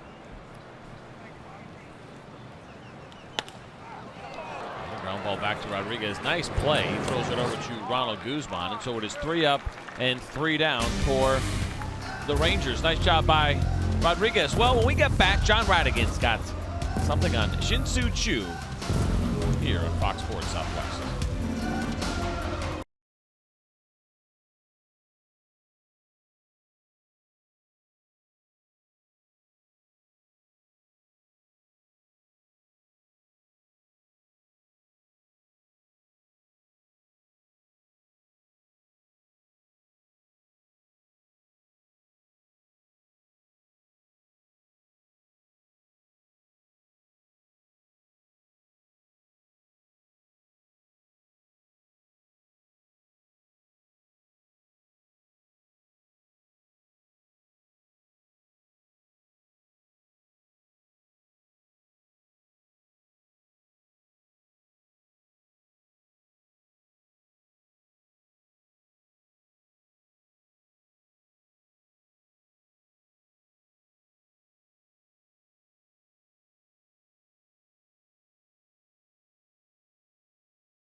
And start the 5th inning for your Texas Rangers. After the game, the players will disperse. Many of them will go their own separate ways. But for Choo, he'll just head down the highway a little bit. The All-Star Game, Midsummer Classic this year, just down the road in Washington, D.C. Chu's so proud to be just the third native of South Korea to have made the All-Star team. He's the first position player to have ever done that. And about 11 o'clock today, this showed up right outside his locker. Someone dropped off his all-star duffel bag. Chu's so proud of his accomplishment, and he says he just wants to soak in every single second of this as he gets down to D.C. He says it'll be a little weird walking in that clubhouse when every guy at every locker is an all-star, guys. That's going to be a great moment for him, and one that he certainly deserves. And, of course, Chu just turned 36 years old a couple of days ago, so to be 36, a first-time all-star, having an unbelievable season. And really for him, from a power standpoint, most likely going to set himself a career high. 17 home runs so far. 22 has been the previous career high for Chu. He's done that a couple of times. A cool moment for him could not happen to a nicer guy. And he swings and fouls one off, 93 miles an hour from right. We got a new shortstop. Makes your, I don't know, your trade radar go off a little bit. Tim Beckham is in for Manny Machado. Jace Peterson is at third. So it's Peterson that actually goes into Machado's spot in the lineup, and Beckham sliding over from third to short. Well, we didn't see anything happen that would have indicated that Manny Machado was injured. So, yeah, mine would go off. Take him out of the game because the trade is imminent. That's kind of interesting. You never know. Something could have happened to him, but I didn't notice anything. We didn't see any hugs in the dugout. I was going kind of hug watch at this time of year. The other part of it, and there's been some conversation about this, that if a deal is done for Manny Machado, the idea of him representing the Orioles in the All-Star game is something that has kind of come up a little. Let's just say he gets traded to the Phillies. That's a team that's been rumored, as since Chu lifts one to center field, that'll drop for a base hit. If he were going to go to the Philadelphia Phillies, if you make that trade tonight, you still put on a Baltimore Orioles uniform in the All-Star game? That'd be kind of weird, but I thought I read where you can't do that. Oh, you can? Okay. Unless I dreamed it. I thought I read that. I must have dreamed it, because it makes sense. What I dreamed was that you wear some kind of a generic uniform. Could that? Oh, you know what? I think we have we not seen that before? I feel like we may have. Well, maybe but like boy, that an would be American League jersey. You know what it was? There was somebody who made the All-Star game. Was it Samardzija? He made the All-Star team, but it had already been traded, and it was that was brutal. Yeah, that was. I didn't dream that. Maybe. That was a bad look. I'm not a fan. I get it. It makes sense, but I'm gonna love it as Elvis Andrus squares the bunt and pulls back, and that would call the ball. So it's 1-0 to Elvis Andrus. He's 0 for 1 today. He walked in the first inning. He scored on the Ronald Guzman grand slam. He's grounded out to short. Yeah, that was weird. I remember, I think he was tipping his cap, and it had like an MLB logo on it. When they were doing introductions, that was weird.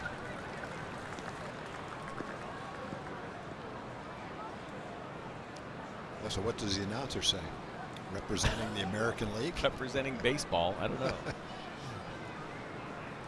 He was probably just worried about making sure he said his name right. There's the 1-1, and Elvis Andrus chases that slider.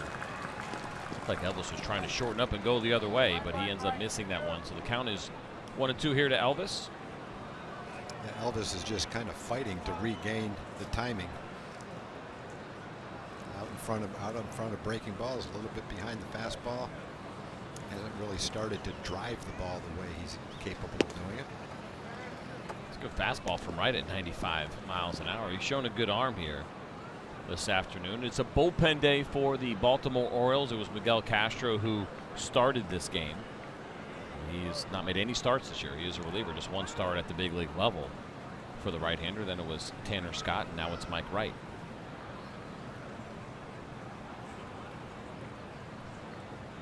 The 2-2 is swung on, and this one is going to be lined into right center field. That'll drop for a base hit, and so it's back-to-back base hits for the Rangers to start things off here in the fifth. How about our WinStar World Casino and Resort leaderboard? We're going to talk about some of the hits leaders right now as we get ready to, technically, I guess you could say, wind down. Not quite the first half, but here's what the Rangers hits leaderboard looks like so far this season. There is Chu at the top with 101 hits on the year. Nomar Mazar with his 96, and Jurickson Profar, who is up right now, 75 hits on the season. Adrian Fort there with his 66, despite the fact that he's missed some time this year.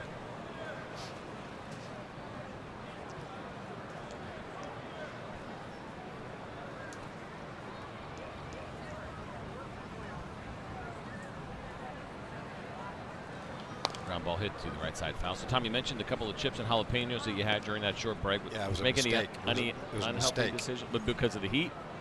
The jalapenos? Yeah. Yeah, I'm still kind of feeling it right now. Trying to work my mouth back into this ball game. Was that all you had? Did you stay away from the hot dogs? I didn't have any hot dogs, but I had a couple of chips and like a half a pretzel. That's a victory.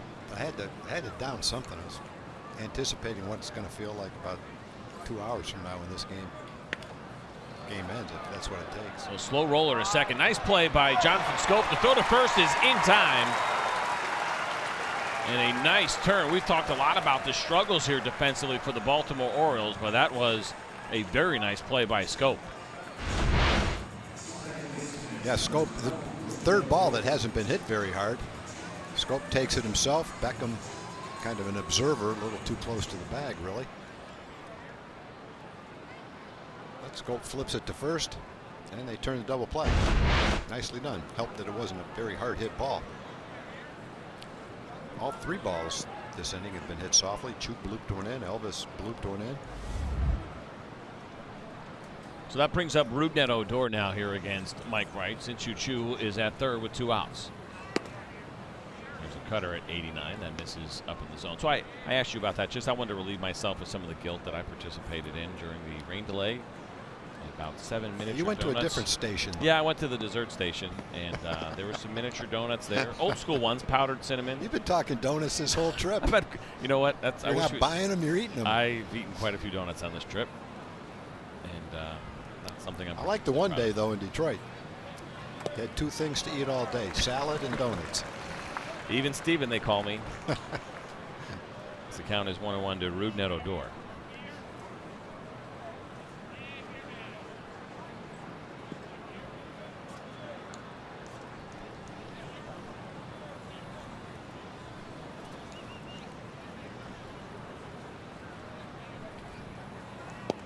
There's a fastball, 94 miles an hour. Good pitch from Wright. 1-2 to Odor with Chu at third. The Rangers jumped out to a 4-0 lead in the first inning of this game. The Orioles bounced back. They scored 1 in the bottom of the first, and then they added 5 in the bottom of the third. And that was the inning that knocked Mike Minor out of this game. Rodriguez was taken over, and here we are now as it's 6-4 in the top of the 5th.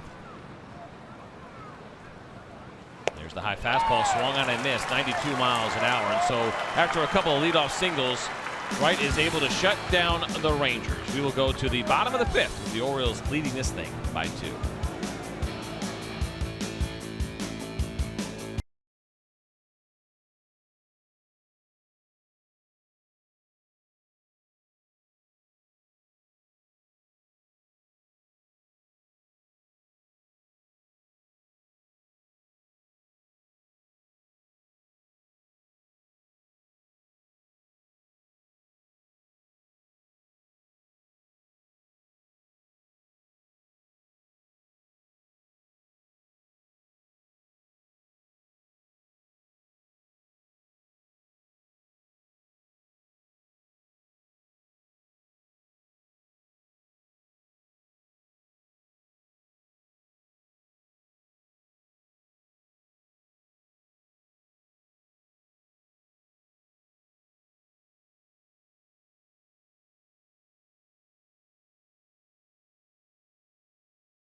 We'll take it to the bottom of the 5th inning now here with the Rangers trailing by 2, and it is time for our Kubota Power Stats. And we're going to look into the Ranger bullpen on this road trip. It's been a very good run for them, 2.08 ERA, better than a 3-to-1 strikeout to walk ratio, as this one is lifted to left field, but that'll be an out. Jace Peterson, who took on for Manny Machado, but it's been a good run here for the bullpen, throwing the ball extremely well. 3 saves on the trip. We've talked a lot about Kella. There he is. He has been perfect this season in save opportunities. He's hoping to get another one here as he gets ready to head into the All-Star break. And we mentioned Jace Peterson, who came in for Machado. Rock Kabako, who is a writer for MASNsports.com, has tweeted out that the move was precautionary with Machado due to the wet field, and he will still represent the Orioles at the All-Star game. Well, that makes sense too. Yep. Last thing the Orioles want to have happen is him do the splits going after a ball at shortstop, pull his groin,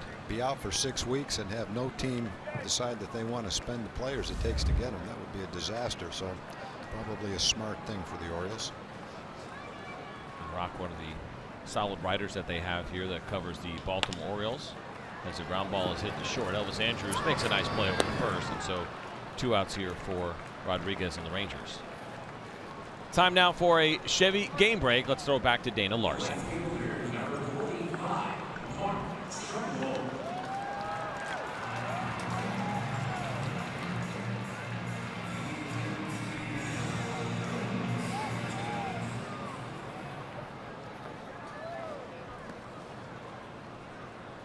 Thanks, Dana. That's been a good series between the Yankees and the Cleveland Indians, and potential postseason preview between those 2 clubs. As we see Mark Trumbo now stepping in. A couple of foul outs for Trumbo. Both of those pop-ups went to Ronald Guzman in foul territory. And Rodriguez is ahead 0-1. I'll watch Ricardo Rodriguez throw. He's got a good arms, good velocity. You see that really good breaking ball right there. He's still early in his career. He's had to battle some injuries as well, but there's certainly some upside here, and you could see at some point where Rodriguez could take on some more meaningful innings late in the game with the big fastball. As that 95-mile-an-hour fastball is turned around and hit into the gap. Trumbo will head to second easily with a 2-out stand-up double.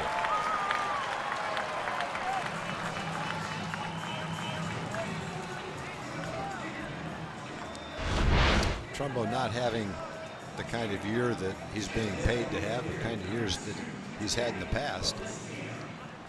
Still a dangerous hitter, though. Got a hold of that fastball. 2 years ago, 2016, he hit 47 home runs and knocked in 108 runs. That's when he got a 3-year contract. Hasn't quite played at that level since that contract. That's kind of been the story for the O's this year. Talked about that the first game of the series. You guys talked about it last night. This one decrease in performance for some of them. Without a doubt, some struggles here in Baltimore compared to a year ago, but a nice job by Rodriguez to pitch around the 2-out double. He gets the easy pop-up. We're going to go to the top of the 6th when we get back.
As the Rangers come to bat in the top of the 6th, let's take a look at our Southwest Airlines player breakdown.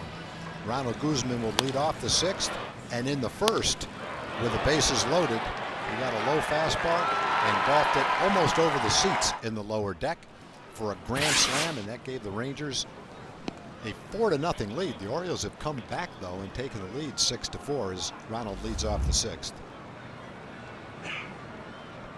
As much as we've kind of talked about this game, and you think that it would be a disadvantage to the Baltimore Orioles whenever you have to have a bullpen game, not something that you would line up, not ideal certainly for your pitching staff, but you flip it around the other way and you think about what's going on here for the hitters in the Ranger lineup, and using Ronald Guzman as an example, and the idea of seeing a different pitcher at every at-bat, which is certainly difficult. We talk about those hitting streaks and the history of the game, and part of that conversation will go to, well, yeah, but guys are throwing complete games, and you were going to see a guy a third and a fourth time, and that was going to be a lot easier. Well, today is an extreme, but for a guy like Ronald Guzman, he may see a different pitcher in every single at-bat this afternoon.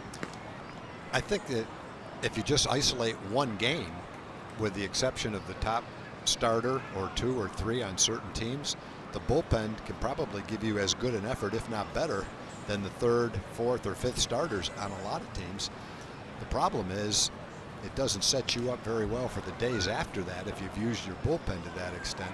Right now, though, with the All-Star break coming up, I guess you could probably make a case, looking at some of the guys out in the Oriole bullpen, that it might work better. If you look at Wright's numbers, they really haven't been that good for the season. Opponents are hitting .308 against him, 60 hits in 49 innings. He's looked really good so far in this game, and also in his last 16 appearances, his ERA has been 1.91, so he got off to a bad start. But for quite a while now, he's been throwing the ball well, and the Rangers are seeing it right now. A guy who's made a couple of starts for Buck Showalter. That was to begin the season. He made 2 starts, one on April 3rd, one on April 8th, when it combined 5 2/3 in those 2 starts and allowed 8 runs. And so he's been in the bullpen ever since, but a guy that's been the long man here, but he's throwing the ball extremely well as he throws a 95-mile-an-hour fastball past Ronald Guzman. Well, fans, got some good news. The MLB.TV All-Star Sale is here, and for just $39.99, you could watch every out-of-market regular season game live or on demand. Subscription includes MLB At Bat Premium, which allows you to watch your favorite supported devices. Visit MLB.TV for details.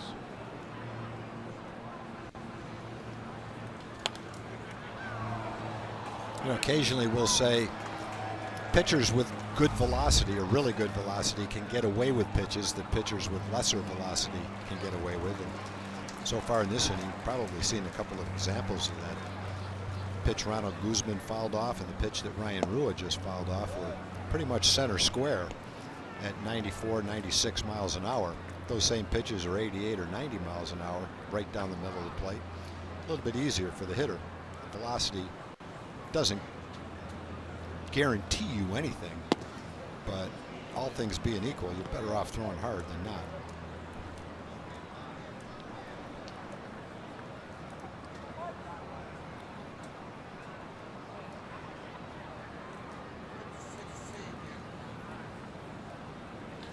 And this one is lined just out of the reach of Tim Beckham, and so it is a base hit for Ryan Rua, his first of the afternoon. Ryan got a couple of them in that at bat. As a hitter, when you get one right down the middle and foul it off, your first reaction is, uh-oh, I might have missed my pitch. But in this at bat, he gets another one right down the middle of the plate, and this time puts a good swing on it, doesn't foul it off, and rips it into left field. So as a hitter, that's what you hope. You've gotten one pitch in your zone and missed it, and you get another shot at it.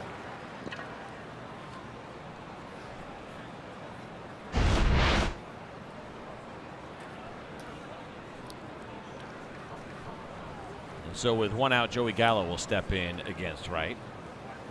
Gallo so far 1 for 2 today. He had a base hit in the 4th inning. He rounded out the first, back in the first, and on that base hit, it was a slow ground ball. It was hit to the right side. There was a little bit of a collision between Joey and Chris Davis, and Joey took a pretty big tumble, but obviously able to stay in the game.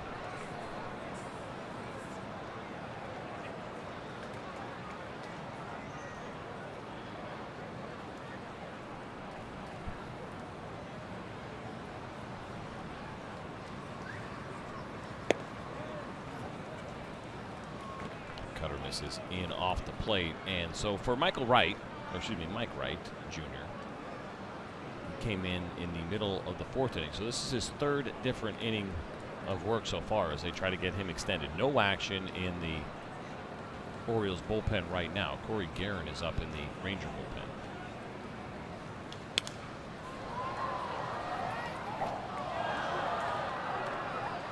There's Guerin. Newly acquired. Just came over from the San Francisco Giants and has been impressive so far in his first 2 outings here with the Rangers. Yeah, early results are very good. Pitched nicely in Boston, pitched nicely here the other day.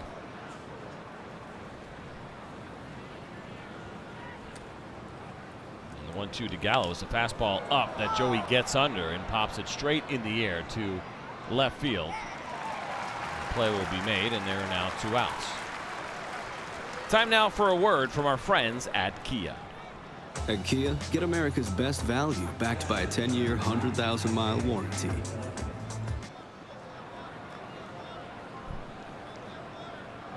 So after the fly out to Joey Rickard by Joey Gallo, Isaiah Kiner-Falefa will step in here with a runner at first base and 2 outs.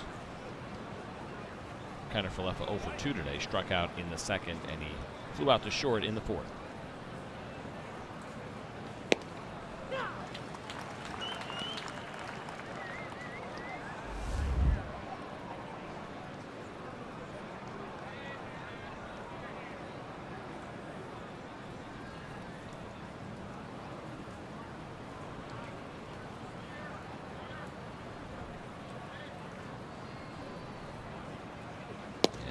Misses off the plate. 1-1 to Isaiah Kiner-Falefa, who is getting that start behind home plate this afternoon. He's done a nice job getting some more regular opportunities to catch for Jeff Bannister's club.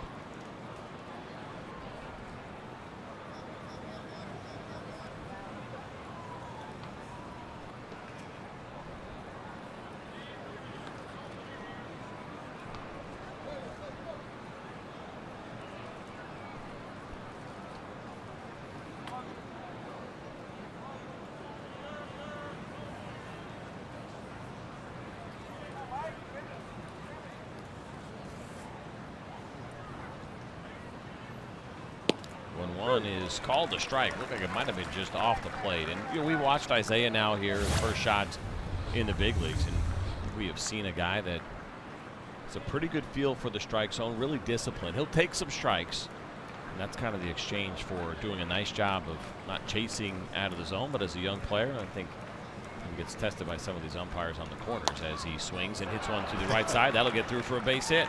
Well, he did take that pitch, and he never complained. He didn't turn around, question the umpire's call. Wright tried to hit the same spot, threw it on the outside part of the plate. Nice at bat. See where the pitch was, maybe not quite as far out as he wanted it, but nevertheless, Isaiah didn't complain about the pitch, didn't let it bother him, got another one and drove it into right field for a base hit. He's been really good too on high velocities. He's been difficult to generate swings and misses against. You know, he's not going to drive a ton of balls out of the ballpark, but he is going to put the ball in play. He's going to give you some strike zone discipline. He's been doing an excellent job defensively, multiple positions. It's been a good first taste of the big leagues for Isaiah Kiner-Falefa, as we see now Delano DeShields stepping in here with 2 outs, and he goes to bunt, pops it up, but this one will go back to the backstop. So it is a foul ball, 0-1 to Delano.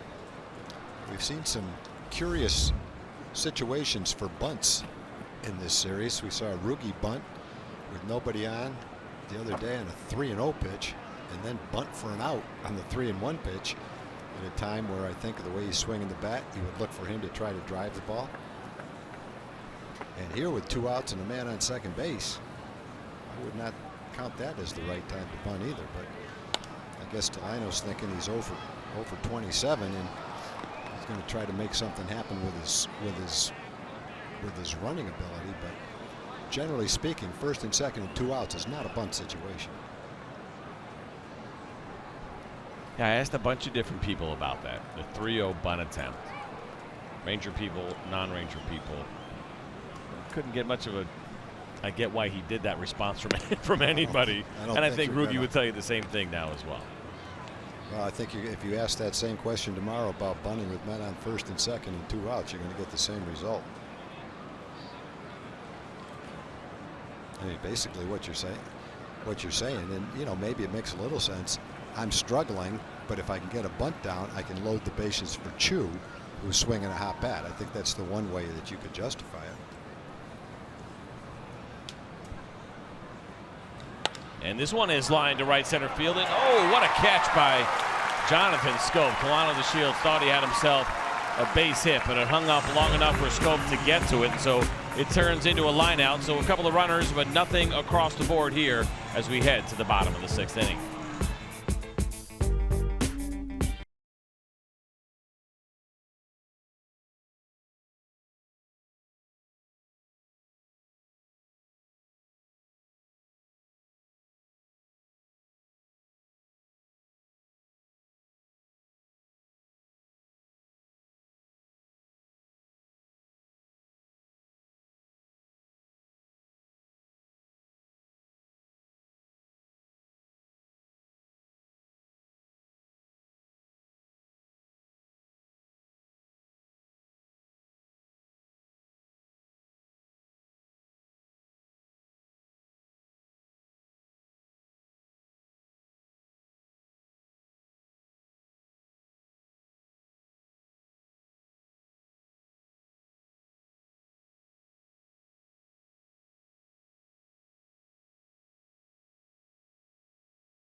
Or 6-4 in the 3rd, and that is where it has stayed as we go down to the bottom of the 6th inning. Well, fans, on Wednesday, July 25th, the Rangers will be playing the Oakland A's, and that'll be our next Texas Chili Company Dollar Hot Dog Night. Make sure you get tickets at TexasRangers.com, or you can always make that phone call at 972-RANGERS.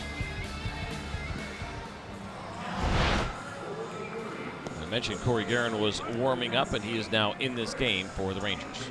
Yeah, but you count the time in San Francisco and add it all together, been a solid first half of the season for him. He throws a fastball, sinking fastball, a slider, and a changeup. He's had a couple of appearances for the Rangers, pitched 2 2/3 innings, struck out a couple, given up 1 hit, no runs. He's thrown the ball well in his 2 appearances as a Ranger. Looks like a nice acquisition for the team. Chris Davis will be the first batter to step in against Guerin. The first pitch is way outside at 89 miles per hour. Davis 1 for 2 today, had himself a base hit. He struck out as well back in the 2nd inning.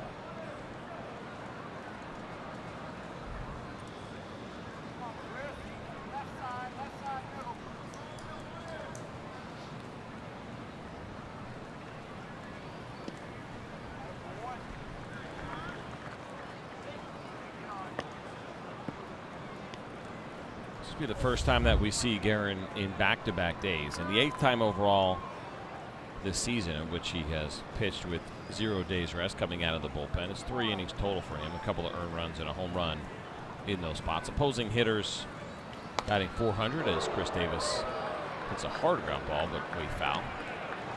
So we talked about some of the struggles here with the Orioles and some hitters that have taken some big steps backwards this season. Well, check this out. Trey Mancini, huge year last year, 77 points lower this year at 216. You got Jonathan Scope in there as well. He's lost 65 points off that batting average. And Chris Davis, who was already hitting pretty low at 215. And you see what's happening now and the big changes for some what were supposed to be very important bats as Davis swings and misses at that fastball.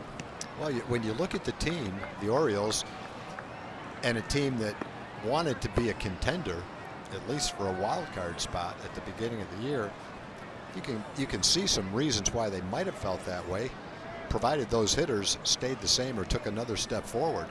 But when they drop back like that, 3 of your key guys, it's going to be hard offensively to reach the goals that you set before the season started.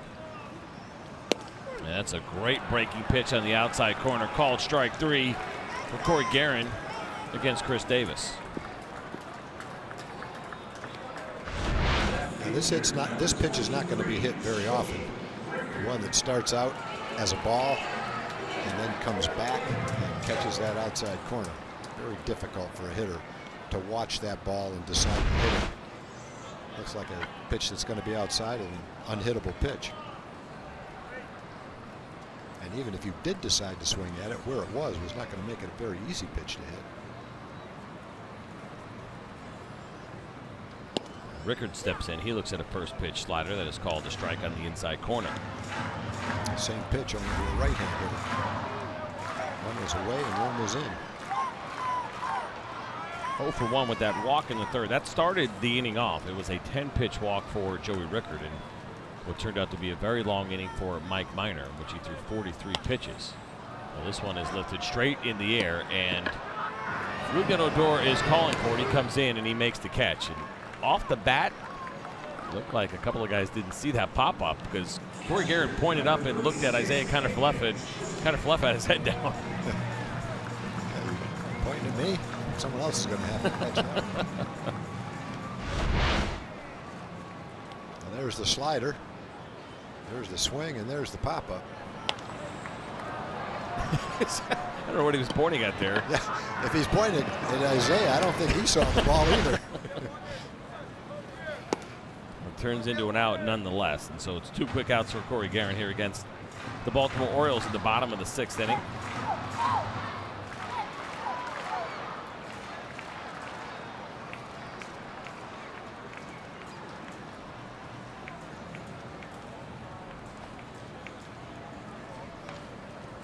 Here's the 1-0 now to Caleb Joseph. Another good slider down and away. Swung on it, missed. Guerin a little bit deliberate. You can see that delivery. Long hold, even with no runners on base.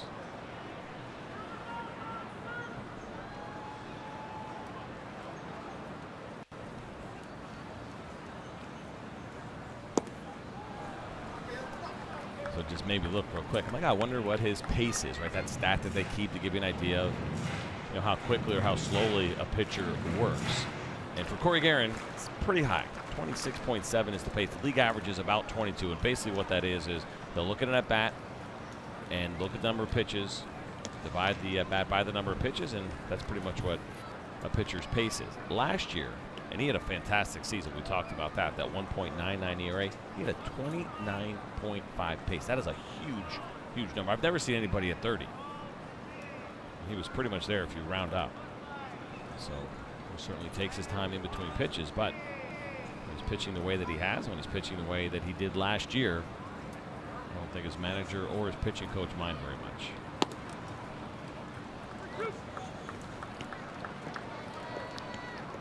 Remember Rafael Betancourt? Mm-hmm. Oh, yeah. That guy used to take. He might have been in the 30s. He was in the He was in the 20s just when he took his stretch. After he decided he wanted to pitch, it took him 20 seconds. Well, here comes now the full count to Caleb Joseph. And that slider just misses, and so it's ball 4 to the Baltimore Orioles catcher. Caleb Joseph made the right call on that pitch, taking it. He swung at the same pitch a couple of times earlier in the at-bat and just waved at it. Didn't have much success. That time he was able to take it. You see all the pitches down and away like that. This one a little farther away.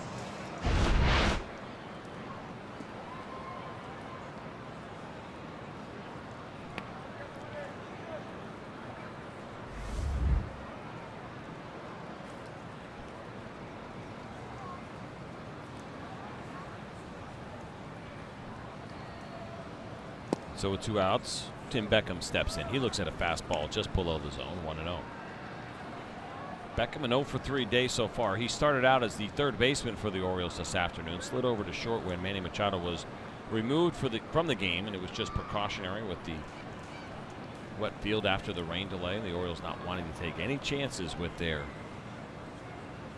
prized trade piece. Joseph is on the move. Here's the throw from Kiner Falefa, and it is wide and not in time. And that was a huge jump by Caleb Joseph, and the Orioles still steal another base in this series. Yeah, that base was stolen before Isaiah ever had a chance. He took 3 steps before Corey decided to let go of the ball, and Isaiah got rid of it as quickly as he possibly could. You can see that even if that throw was right on the bag, the catcher was still going to be safe at second base. You saw that graphic there. First stolen base of the career of Caleb Joseph. And there's a 2-0 slider in there for a strike. 5th stolen base of the season against Corey Guerin, 24th of his career. He has had just 5 caught stealings in his career, so base runners now 24 of 29 against the right-hander.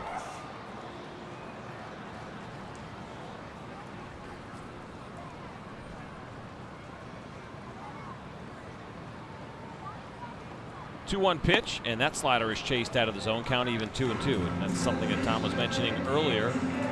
The lack of discipline for some of these hitters, probably a good part of the reason why we've seen such a decrease in batting average from some of their key figures.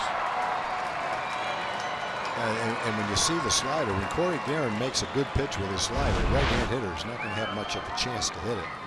The only one they're going to hit is if he hangs it near the middle of the plate. Beckham, Scope, Jones, they're going to have a hard time laying off that pitch. There's the 2-2, and this one is lifted to the right side. Ronald Guzman is there. He'll make the catch in foul territory. So after a 2-out walk, nothing across for the Orioles. We are through 6 here at Camden Yards. Rangers still trailing by 2.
Well, top of the 7th inning, the Rangers still have some work to do after scoring 4 in the first. It has been nothing since then for the offense, and it's time to take a look at our Wells Fargo look ahead. And we're going to be looking at what's happening after the All-Star break, and a couple of All-Stars will be participating in the Cleveland Indians Texas Rangers series. Since Chu having a fantastic season, we've talked about him a lot. Jose Ramirez right now for the Cleveland Indians having a monster year himself. 29 home runs already for Ramirez. He's got an on base of over, that should be OPS, of over 1,000, 1030 for Ramirez.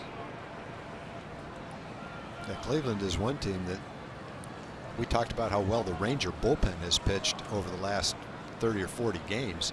Cleveland is a team whose bullpen has been just the opposite. They're scoring enough runs. Their starting pitching's been okay, but their bullpen has cost them dearly in the first half. hasn't really mattered much in the American League Central. They still got a 7 or 8 game lead, mainly because the second place team is 7 games under 500. But if they don't get it straightened out by the time they go to the postseason, it could be a huge factor in how far they go and how quickly they exit.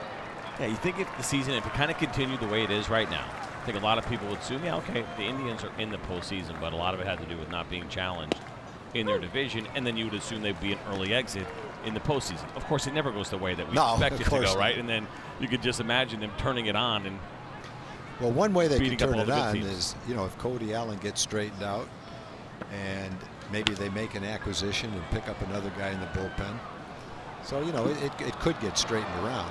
Healthy Andrew Miller. Andrew Miller would make a huge addition. He had a couple of really nice years with them, and they knew when they got him they were going to have 3 postseason runs with him. Yeah.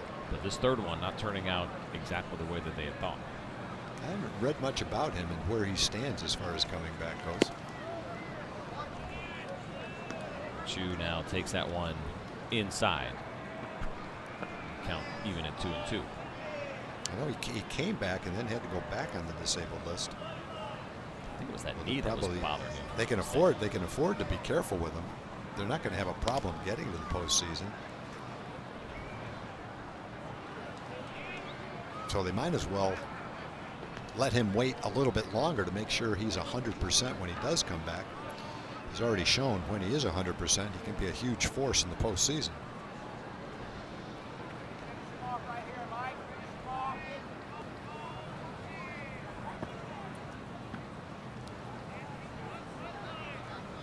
And there's the 2-2. This one is lifted to left center field. It's got a chance, and it is gone.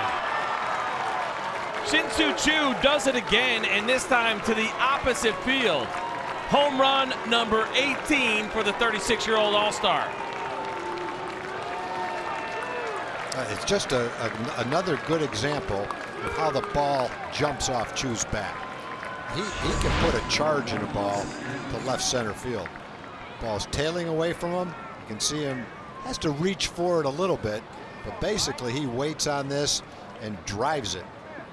Not necessarily with what you would look at and say is a home run swing, but he's so strong, especially going to left field. That ball jumped out of here. He continues to impress. I mentioned the power for Chu and what we have seen this year. And so it is now 18 home runs, 4 shy of his career high. He came into the game with a 400 on base percentage. He was 4th in the league, and he's been on base with a couple of hits and a walk 3 times in this game and scored twice.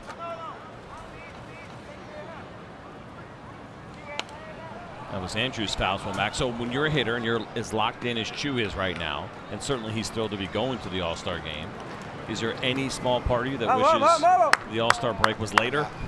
I would feel exactly like that.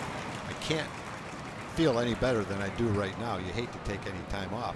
The good part about it is he'll still be able to take some batting practice tomorrow, and he'll still be able to take some and get in the game.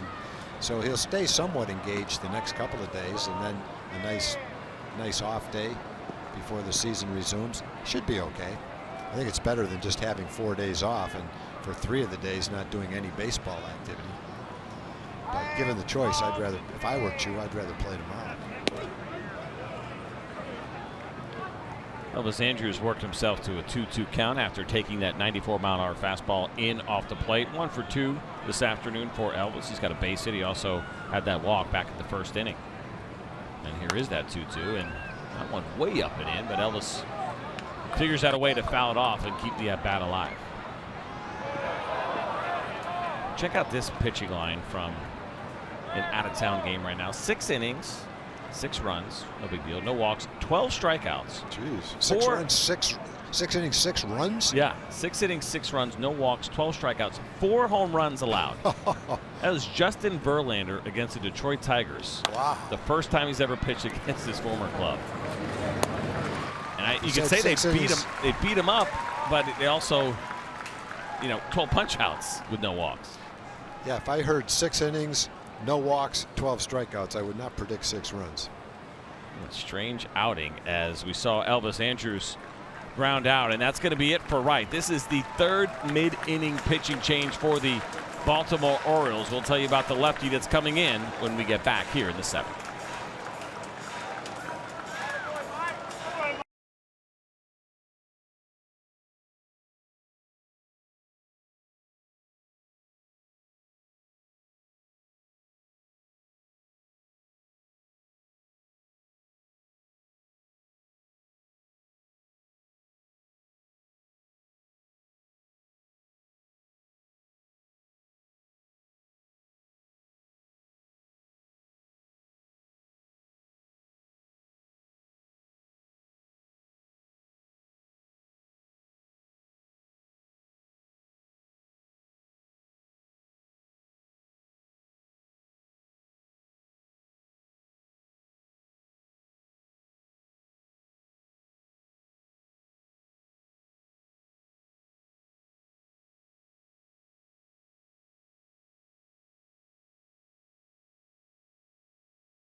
To 5, and we're going to take a look at the reason why leading off the 7th inning.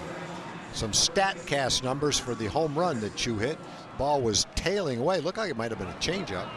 In any event, it's away, it's tailing away, and Chu strokes it to left field, almost 100 miles an hour exit velocity and a projected distance of almost 380 feet. Nice smooth swing. Didn't look like a home run swing, but the ball jumped off his bat, and he shows the kind of power he has to drive the ball to left field. So as we mentioned, the Orioles going to their pen once again. It's Paul Fry, the left-hander, game number 8 for him, and you see the numbers. He's been good so far. Has not walked a hitter yet this inning, and he comes in to turn the switch hitter Jurickson Profar around as Profar lines one down the right field line, but foul.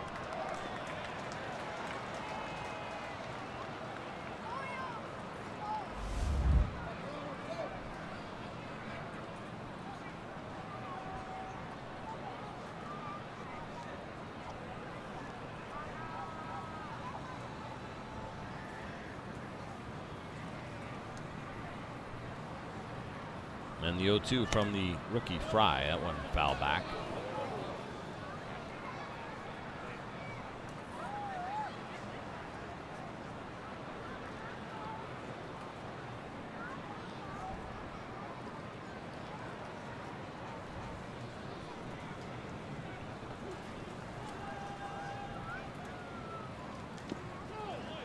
Good job by Jurickson to hold off of that one. Fry's kind of an interesting guy. He was drafted by the Seattle Mariners back in 2013. He was traded over to the Orioles last year in April, and he was traded for international bonus slot money, which is something that the Orioles do often.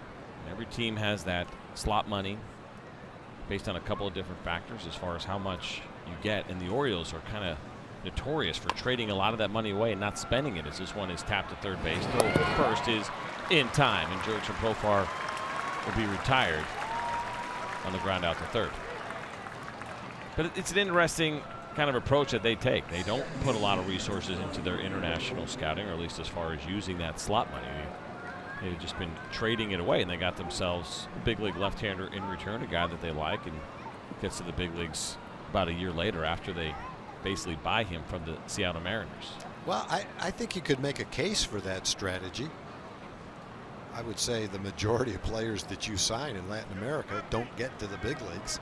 And so if you take a comparable amount of money and buy a player with it, or you give it to a team and end up with a player that you think is close to the big leagues, and you end up with a left-handed reliever, that maybe it's money well spent.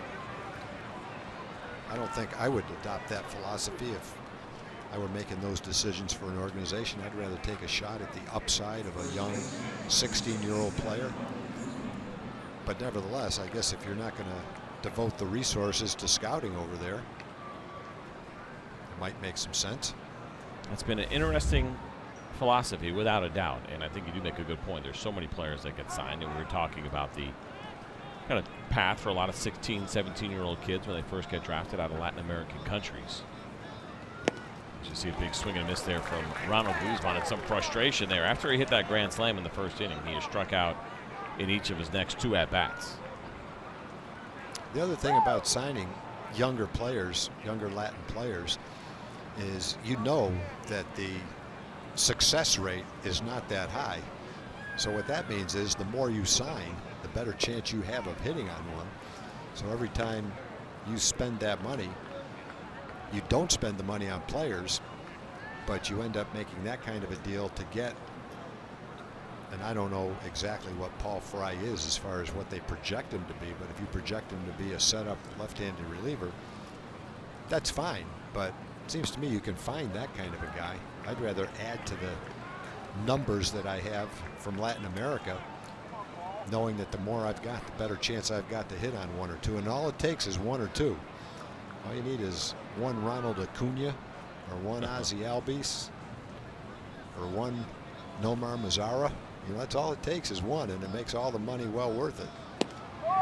2-1 is swung on and missed, and Ruben Odor is going to be thrown out attempting to steal. Hit and run attempt is failed here by the Texas Rangers, and we're going to keep it here and throw it to PA announcer Ryan Wagner as we get ready to stand and stretch. And we'll hear God Bless America.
Ladies and gentlemen, following review, the ruling on the field stands.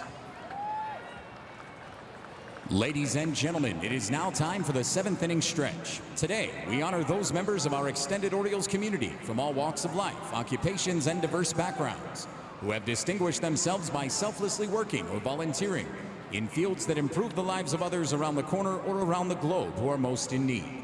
To honor these Birdland community heroes, we ask that you join Sarah Hardwig in singing God Bless America.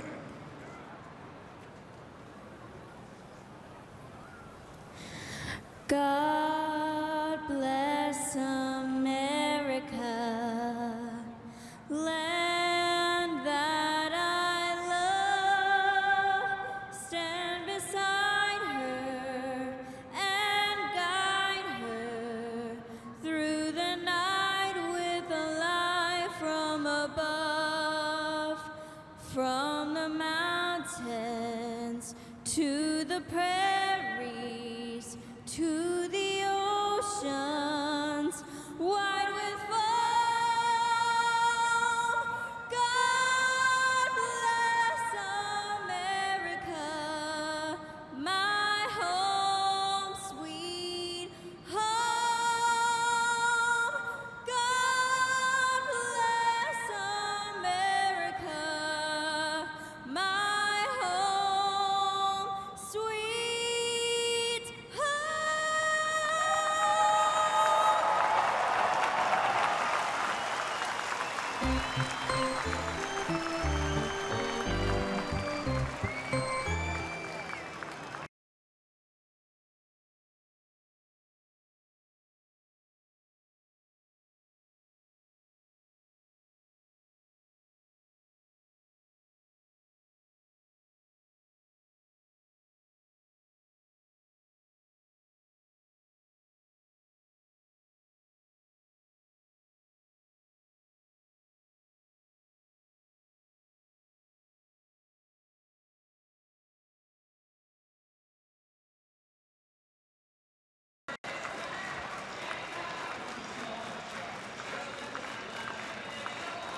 Well, the Rangers were able to pick one up in the top of the 7th inning, get things a little bit closer here as we head to the bottom of the 7th. The Rangers and Dr. Pepper are teaming up.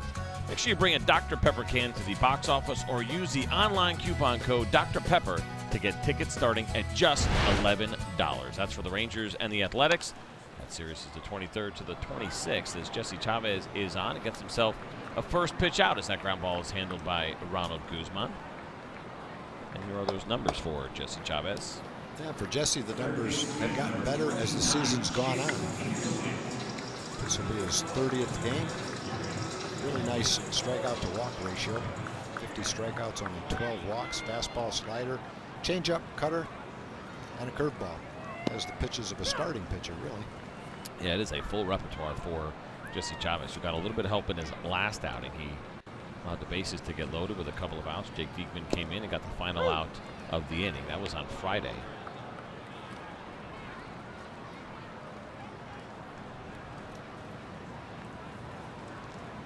So Jace Peterson is in for his first at-bat. He came in for Manny Machado.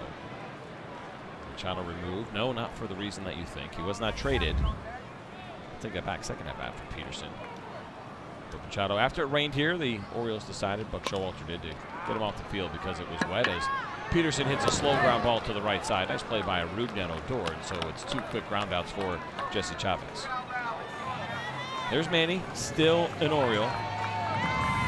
And healthy. It's not left early to go to the All-Star game.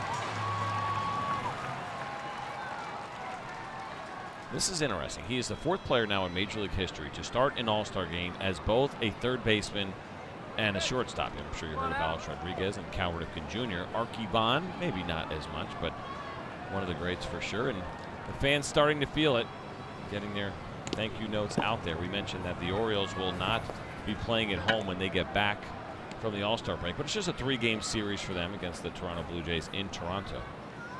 And they will have a homestand against the Boston Red Sox and Tampa Bay Rays. That runs from the 23rd to the 29th. If Manny Machado is still in an Orioles uniform, that undoubtedly will be the last time he puts on that uniform. Certainly, at least for this year. I don't think the Orioles will be in the market to sign him back. He is going to do extremely well for himself, and this team headed in a little bit of a different direction as Adam Jones fouls one off. Adam Jones, another guy. There may be more than one trade here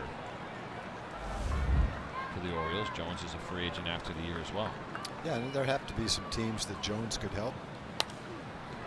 The guy we just showed there, Zach Britton, we saw him in last night's ball game, and he looks to be back to that all-star level form. This guy, at one point, was one of the most dominant lefties in the game. He's had dealt with some injuries over the last couple of years, but he appears to be healthy, and so there'll be some teams asking about Zach Britton. There have been a lot of scouts here watching the Orioles for that reason. And the 0-2 now to Jones, and it's a soft tapper here to the left side. Jurgen Profar, barehanded play. There's the throw, and it's going to get away from Ronald Guzman. The throw was up the line a little bit, and a tough play for Guzman at first, and that likely will be an infield hit for Adam Jones. Oh, nice job charging the ball by Jurgen. You can see the barehanded pickup.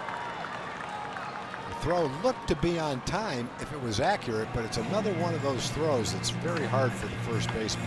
If there's no one running, then Ronald stretches and catches that ball. But if he stretches toward that ball and catches it, then he just gets blasted by Adam Jones. And you're just too vulnerable to try to make that play like that. You try to reach, catch it quick, and get your arm out of the way. I was going to ask you that question because there was a play in last night's ball game, and Ronald Guzman has been great. We've seen the great extension. He went full split last night, made just an unbelievable stretch of the ball, but there was also a play where he had committed to step too early to his right, and the throw was to his left, right? And so as a first baseman, you're always taught to step toward the bat. But you're saying on that one, probably the idea of contact is what makes you a little hesitant. Yeah. I don't think you could step toward that ball.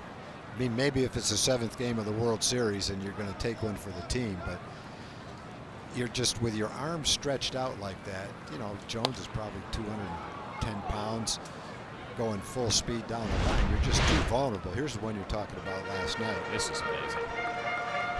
It's just, ouch.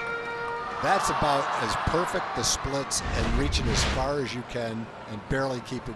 That's maxing everything out to make that play. That was beautiful. And the idea of doing a split the only by thing itself. I thought on the one last night, again, not being there, was tough to say, was the possibility of maybe backing up toward the coach's box and catching it back there. Might have been a possibility. I really couldn't tell, but I saw the one you were talking about. That's a tricky play.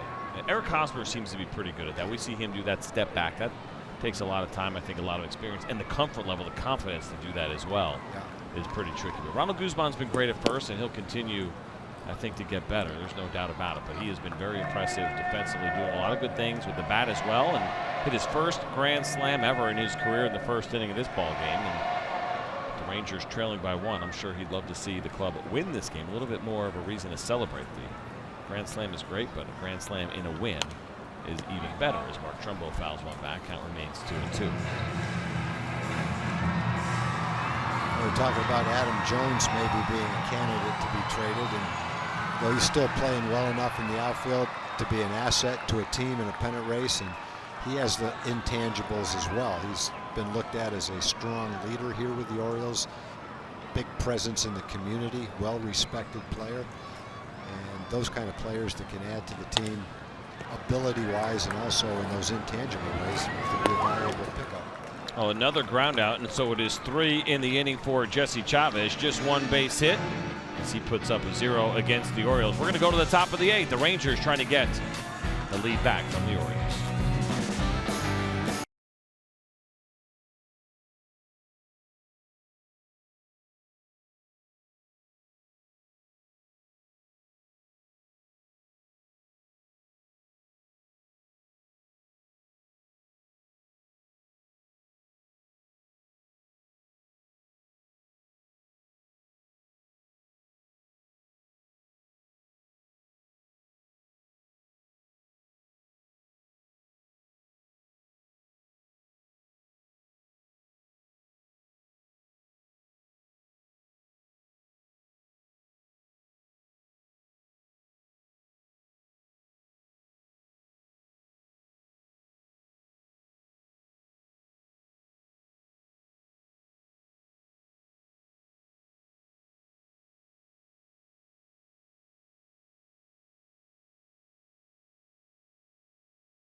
Well, thank you, Dana. And the Rangers continuing to try to do some work here against the Orioles bullpen, which they have faced the entire game. It's been a bullpen day for the Orioles, and for Ronald Guzman now, his 4th at-bat will come against a 4th different pitcher. And this time he's going to get the lefty Fry, who he saw last inning, but it was Rougned Odor who got thrown out trying to steal, and so this at-bat gets reset, and another look for Ronald Guzman.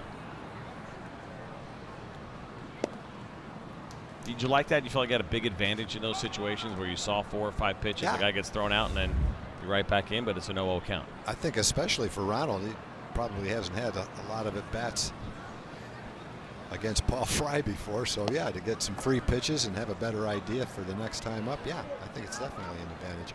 I can't remember what the count was. Now, if the count was 3-1 or 2-0, maybe not. I think he swung at that pitch. It was 2-1, if I'm not mistaken, swung through it. I thought it might have been a hit and run. So it went to 2-2. Yeah, then in that case, I'd rather have another at-bat against him and continue that way.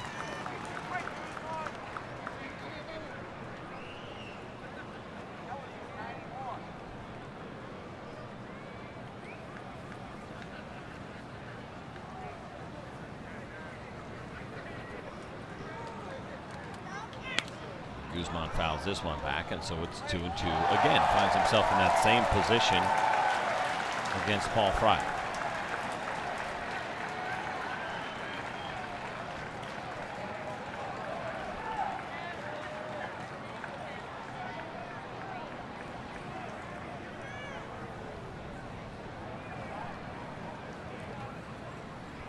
And the 2-2, and this one is fouled again. And so Ronald Guzman continuing to do some tough work here against the lefty. We've talked a lot about his abilities, what he has done with his at-bats, the mature approach, not trying to do too much. We saw him pull a grand slam in the 1st inning, but we've also seen him drive the ball pretty well to left field against some tough lefties this year.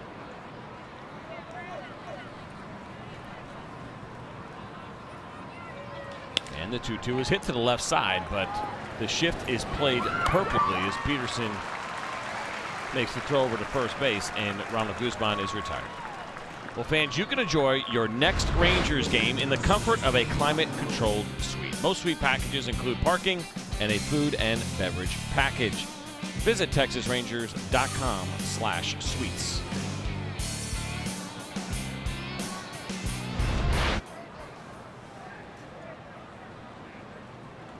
So with one out, Ryan Rua steps in now against the left-hander Fry.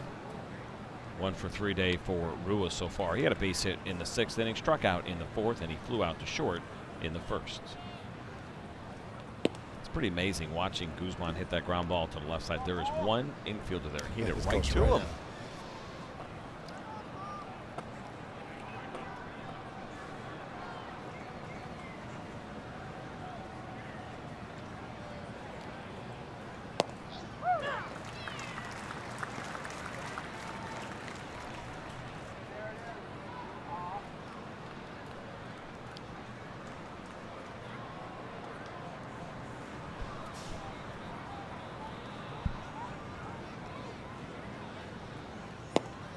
One misses off the plate.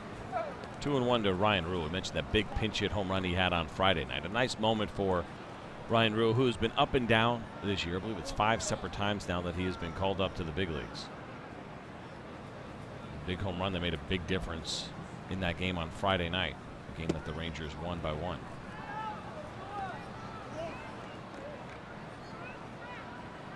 It's interesting too in the post game, and Ryan Rua talking to John Riding, and he said, "Yeah, I think that was your first pinch hit home run." He said, "I think it's my first pinch hit, period."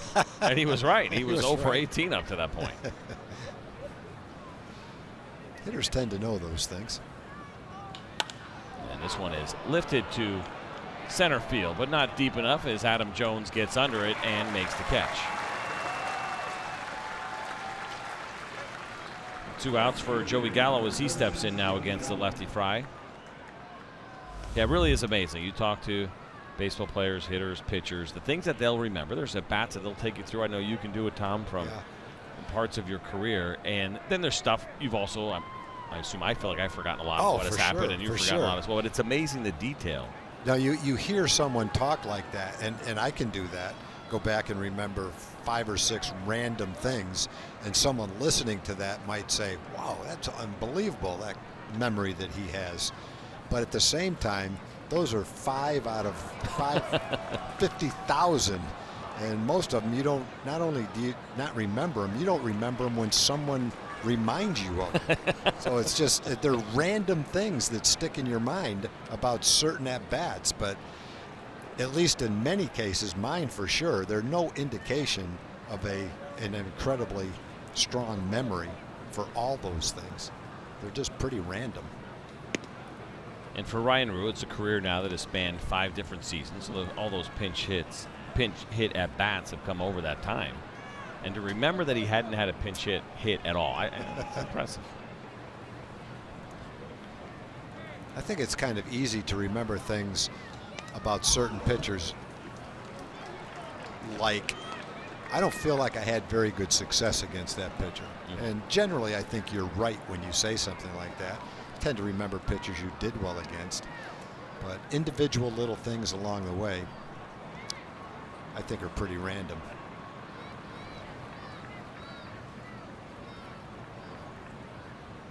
Here's the 1-2 to Joey Gallo, and he chases that slider out of the zone, so he is down on strikes. It's a 1-2-3 inning for the Rangers as we take a look at Utah Street there. The warehouse, Camden Yards, still one of the most beautiful ballparks in all of Major League Baseball.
Sponsored by Southwest Airlines. Low fares, no hidden fees. That's transparency.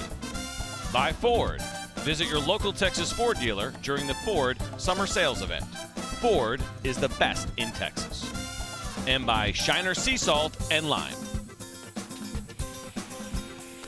Well, welcome back to Camden Yards. Here's another look at the Inner Harbor here in Baltimore, Maryland, and a nice look into the ballpark. 27th season now here at Camden Yards, and you never know it. Beautiful ballpark here. Announced crowd of just over 18,000 on this Sunday afternoon as we get ready to head into the All-Star break. And now Jake Diekman taking over for the Rangers. Yeah, 41st game for Jake Diekman. Nice solid first half to the season. Good ERA, good opponent's batting average. Probably a few too many walks if you want to nitpick, but overall a nice job by Jake. You're talking about memory, and since we're in Baltimore, I'll tell this memory story, or lack of memory story. Rick Dempsey was a tremendous catcher, played in the big leagues for 22, 23, 24 seasons, and I think he's doing pre and post game stuff for the Orioles right now. Anyway, we played winter ball in Caracas, Venezuela together a couple of years and had a blast together. Frank White, the Royals second baseman, Rick and I were roommates together, along with Pete McCann. There were 4 of us, really, but we had a great time. And a couple of years ago, we were reminiscing about things in Venezuela, many of which we shared common memories of. Good pitch by Jake right there. And his parents were in vaudeville. And I can remember a time we're walking down the street and a group of Venezuelan children were playing makeshift instruments and making a rhythmic sound, and Rick joined right in the middle of the crowd and started dancing. And when he got done, he grabbed a hat and went around and got everybody to chip in and brought it back and gave it to the kids. And I brought that up to him. I said, remember the day you did this? And he looked at me like he was crazy. Like I was crazy. He had no memory of having done that. And my memory was perfectly vivid. And I, after we were done, I walked away thinking, did that even happen if he doesn't even remember doing it? You find yourself questioning. Yeah, your you own start to memory. question whether it ever even happened. That is funny. It is an awkward feeling when someone comes up to you with a story and they're telling it and involves you, and you're like, I don't remember any of this. I know. Well, it hasn't happened to you very much yet, CJ, but in the next 25 years, it'll probably start to happen more and more often. And I'm guessing that there's few people watching today that are my age that are going, whoa, I know exactly what you're talking about. A few young people going, ooh, I don't have that. That's something I don't want to look forward to see happening as I get older. But enjoy that clarity while you have it. That's the way it goes. 2 quick outs for Jake Diekman here in the 8th inning, and here's a line shot. 1 hopper to Rougned Odor. Barehand throws to Ronald Guzman, and what a play by Rougned Odor. The great defense continues for the Rangers' second baseman, and a nice 1-2-3 inning for Jake Diekman. Well, we talked about it a lot.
Well, here we go. Top of the 9th inning. The Rangers trailing the Orioles by 1. And we're going to take a look at our Ford. A look ahead to what's going on here Friday between the Indians and the Rangers. After the All-Star break, a couple of really good shortstops. Francisco Lindor, see that 289 batting average for him. That is second among shortstops in the American League since 2016. And we know all about Elvis Andrus. He has been hitting 294 over that period. That is the best among American League shortstops. Zach Britton now in for the Orioles. Well, Zach Britton got the save in last night's game. Threw the ball very well, velocity-wise, movement-wise. I don't know that he threw a strike last night, but he didn't need to. Ranger hitters swung a lot of pitches out of the strike zone last night. It's tough, right? He's such a good strikeout pitcher, but at the same time, you know that he will throw the pitch out of the zone a lot, that 2-seam fastball, and you see it there. That one cuts a little bit on him at 94 miles an hour. And so you think, okay, well, if I get down to the count, I'm in big trouble, right? Maybe try to get to one early, but at the same time, a lot of those pitches fall out of the strike zone. It's quite the challenge.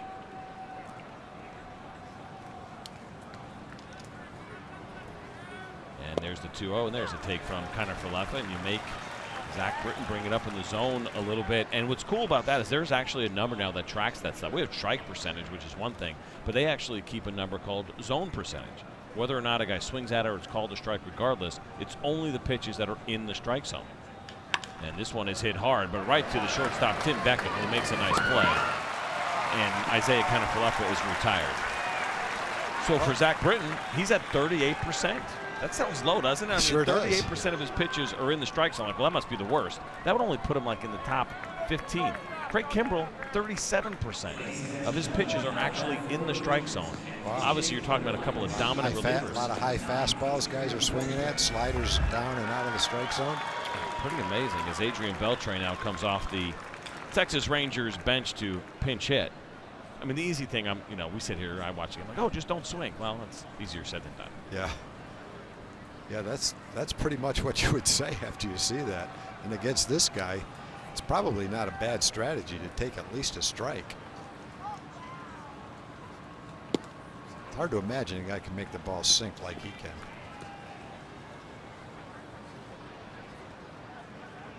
But you're right, a lot of them sink from the strike zone to a ball.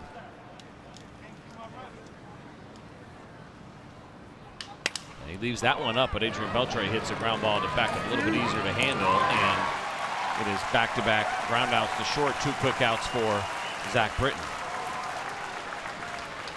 So Chu will step in now as the Rangers' last hope. 2 outs here in the top of the 9th inning. The Rangers trailing by 1, and for Zach Britton, who was sharp last night, a lot of eyes on him right now. Back-to-back nights as well. There are some of those, I should say games. There are some of those scouts right there. Steve Boris, do you know Steve Boris right there with the blue shirt and the glasses on? His dad was the minor league director for the Detroit Tigers for a long time. Oh, yeah. He's been a scout for a real long time now. At one point was actually the bullpen catcher when I played in Detroit. Has worked his way up the ranks.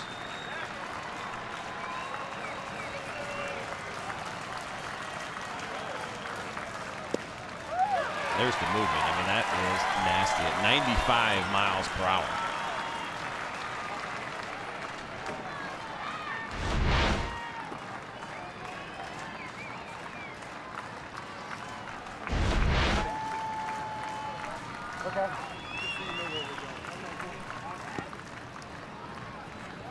So Boros is doing his work for the Chicago Cubs. Not surprising that they would want to have some eyes on a guy like Zach Britton.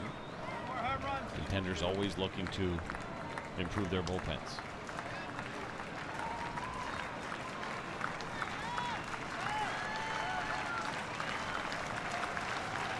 So 1-1 count here to Chu, who has been very good on high velocities. We've talked a lot about that this season. But this is different. At 96 miles an hour, Chu can't hold up his swing. It's almost impossible with this guy. You see it headed for the strike zone, and you go to swing at it, and it just darts one direction or the other. It's so hard. All right, it's one thing when it's 96 and straight. It's another thing when it's 96 and it's a strike and it finishes. That's an entirely different ball game. Rangers down to their last strike here against Zach Britton and the Orioles. You just don't see that very often. You don't see that much movement at that high velocity. The story of which, the way that he got to that 2-seam fastball is amazing, right? Where he was trying to throw a cutter, using a weird changeup grip, and it turned into this nasty sinker. And Calvin Maduro's pitching coach at A-Ball said, whatever that is, just keep it.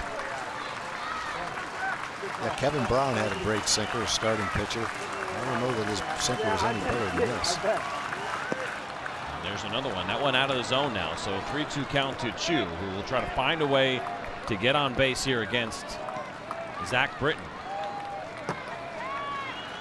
We talked about Chu now. He has extended that streak. 51 straight games getting on base. That is a single season record, the longest record in Ranger history.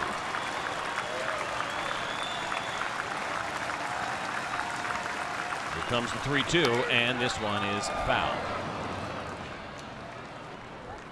I'm trying to look at this at bat. They do a nice job on the MLB at bat app, where you can look at kind of the zone to see if there's any pitches that actually finished in the strike zone here against Chu. Looked like that last one was a strike. One of them might have been. It's close. Nothing in the middle yet, as Zach Britton does a nice job working the edges and below the zone. He's got a full count against Chu, who has been locked in as anybody in Major League Baseball. And a 3-2, and look out, that one misses way inside, and so Chu will indeed draw a walk. He'll be on base for the 4th time this afternoon, and now the potential go-ahead run will come to the plate in Elvis Andrus. Well, you just get to the point where you say Chu just can't increase his on-base percentage anymore. It's gone up so fast for such a long time. During his streak, this is the 51st game, his on-base percentage is over 470. Carlos Tocci will come on to pinch run now for Shin-Soo Choo, and Elvis Andrus comes to the plate. 1 for 3 so far for Elvis this afternoon. He walked in the first. He had a base hit in the 5th.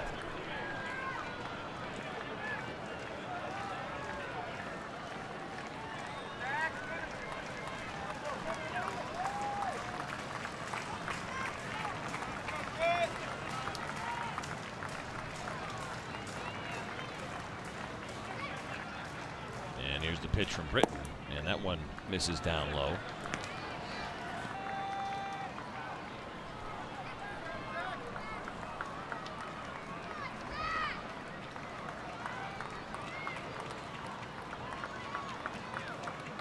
Elvis is 2 for 8 against Zach Britton in his career.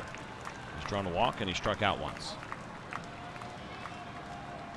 And there's the good one at 95 miles an hour. Starts a strike, just finishes below the strike zone. Yeah, that's one of those pitches, looked like it was a certain strike. Ended up a ball.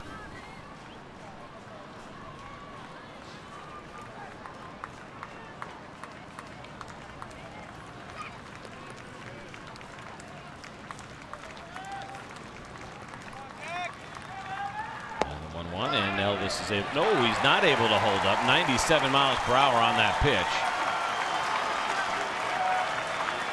First base umpire Lance Barrett says he went around.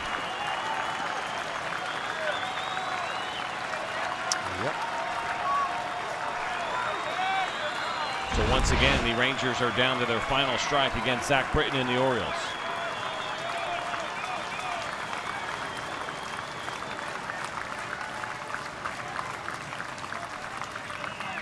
And Elvis is able to hold up. Count 2-2. I failed to mention for Adrian Beltre, who pinch hit. He had a couple of home runs against Zach Britton in 9 at-bats in his career. And you see that really good sinker that Britton has. The idea of getting the ball in the air certainly is a big challenge. Adrian Beltre's done it a couple of times. But it's up to Elvis right now.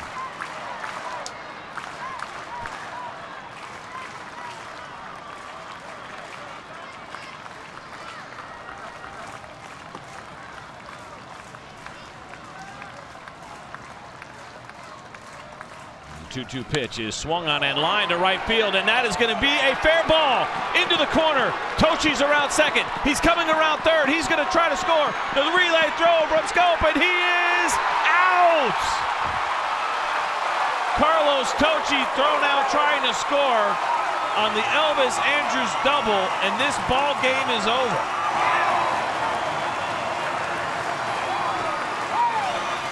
Well, the right fielder went into the corner and made a perfect relay throw, and Jonathan Scope's throw home, I don't think you can make a better throw as far as velocity and accuracy. It's a perfectly easy throw for the catcher to handle.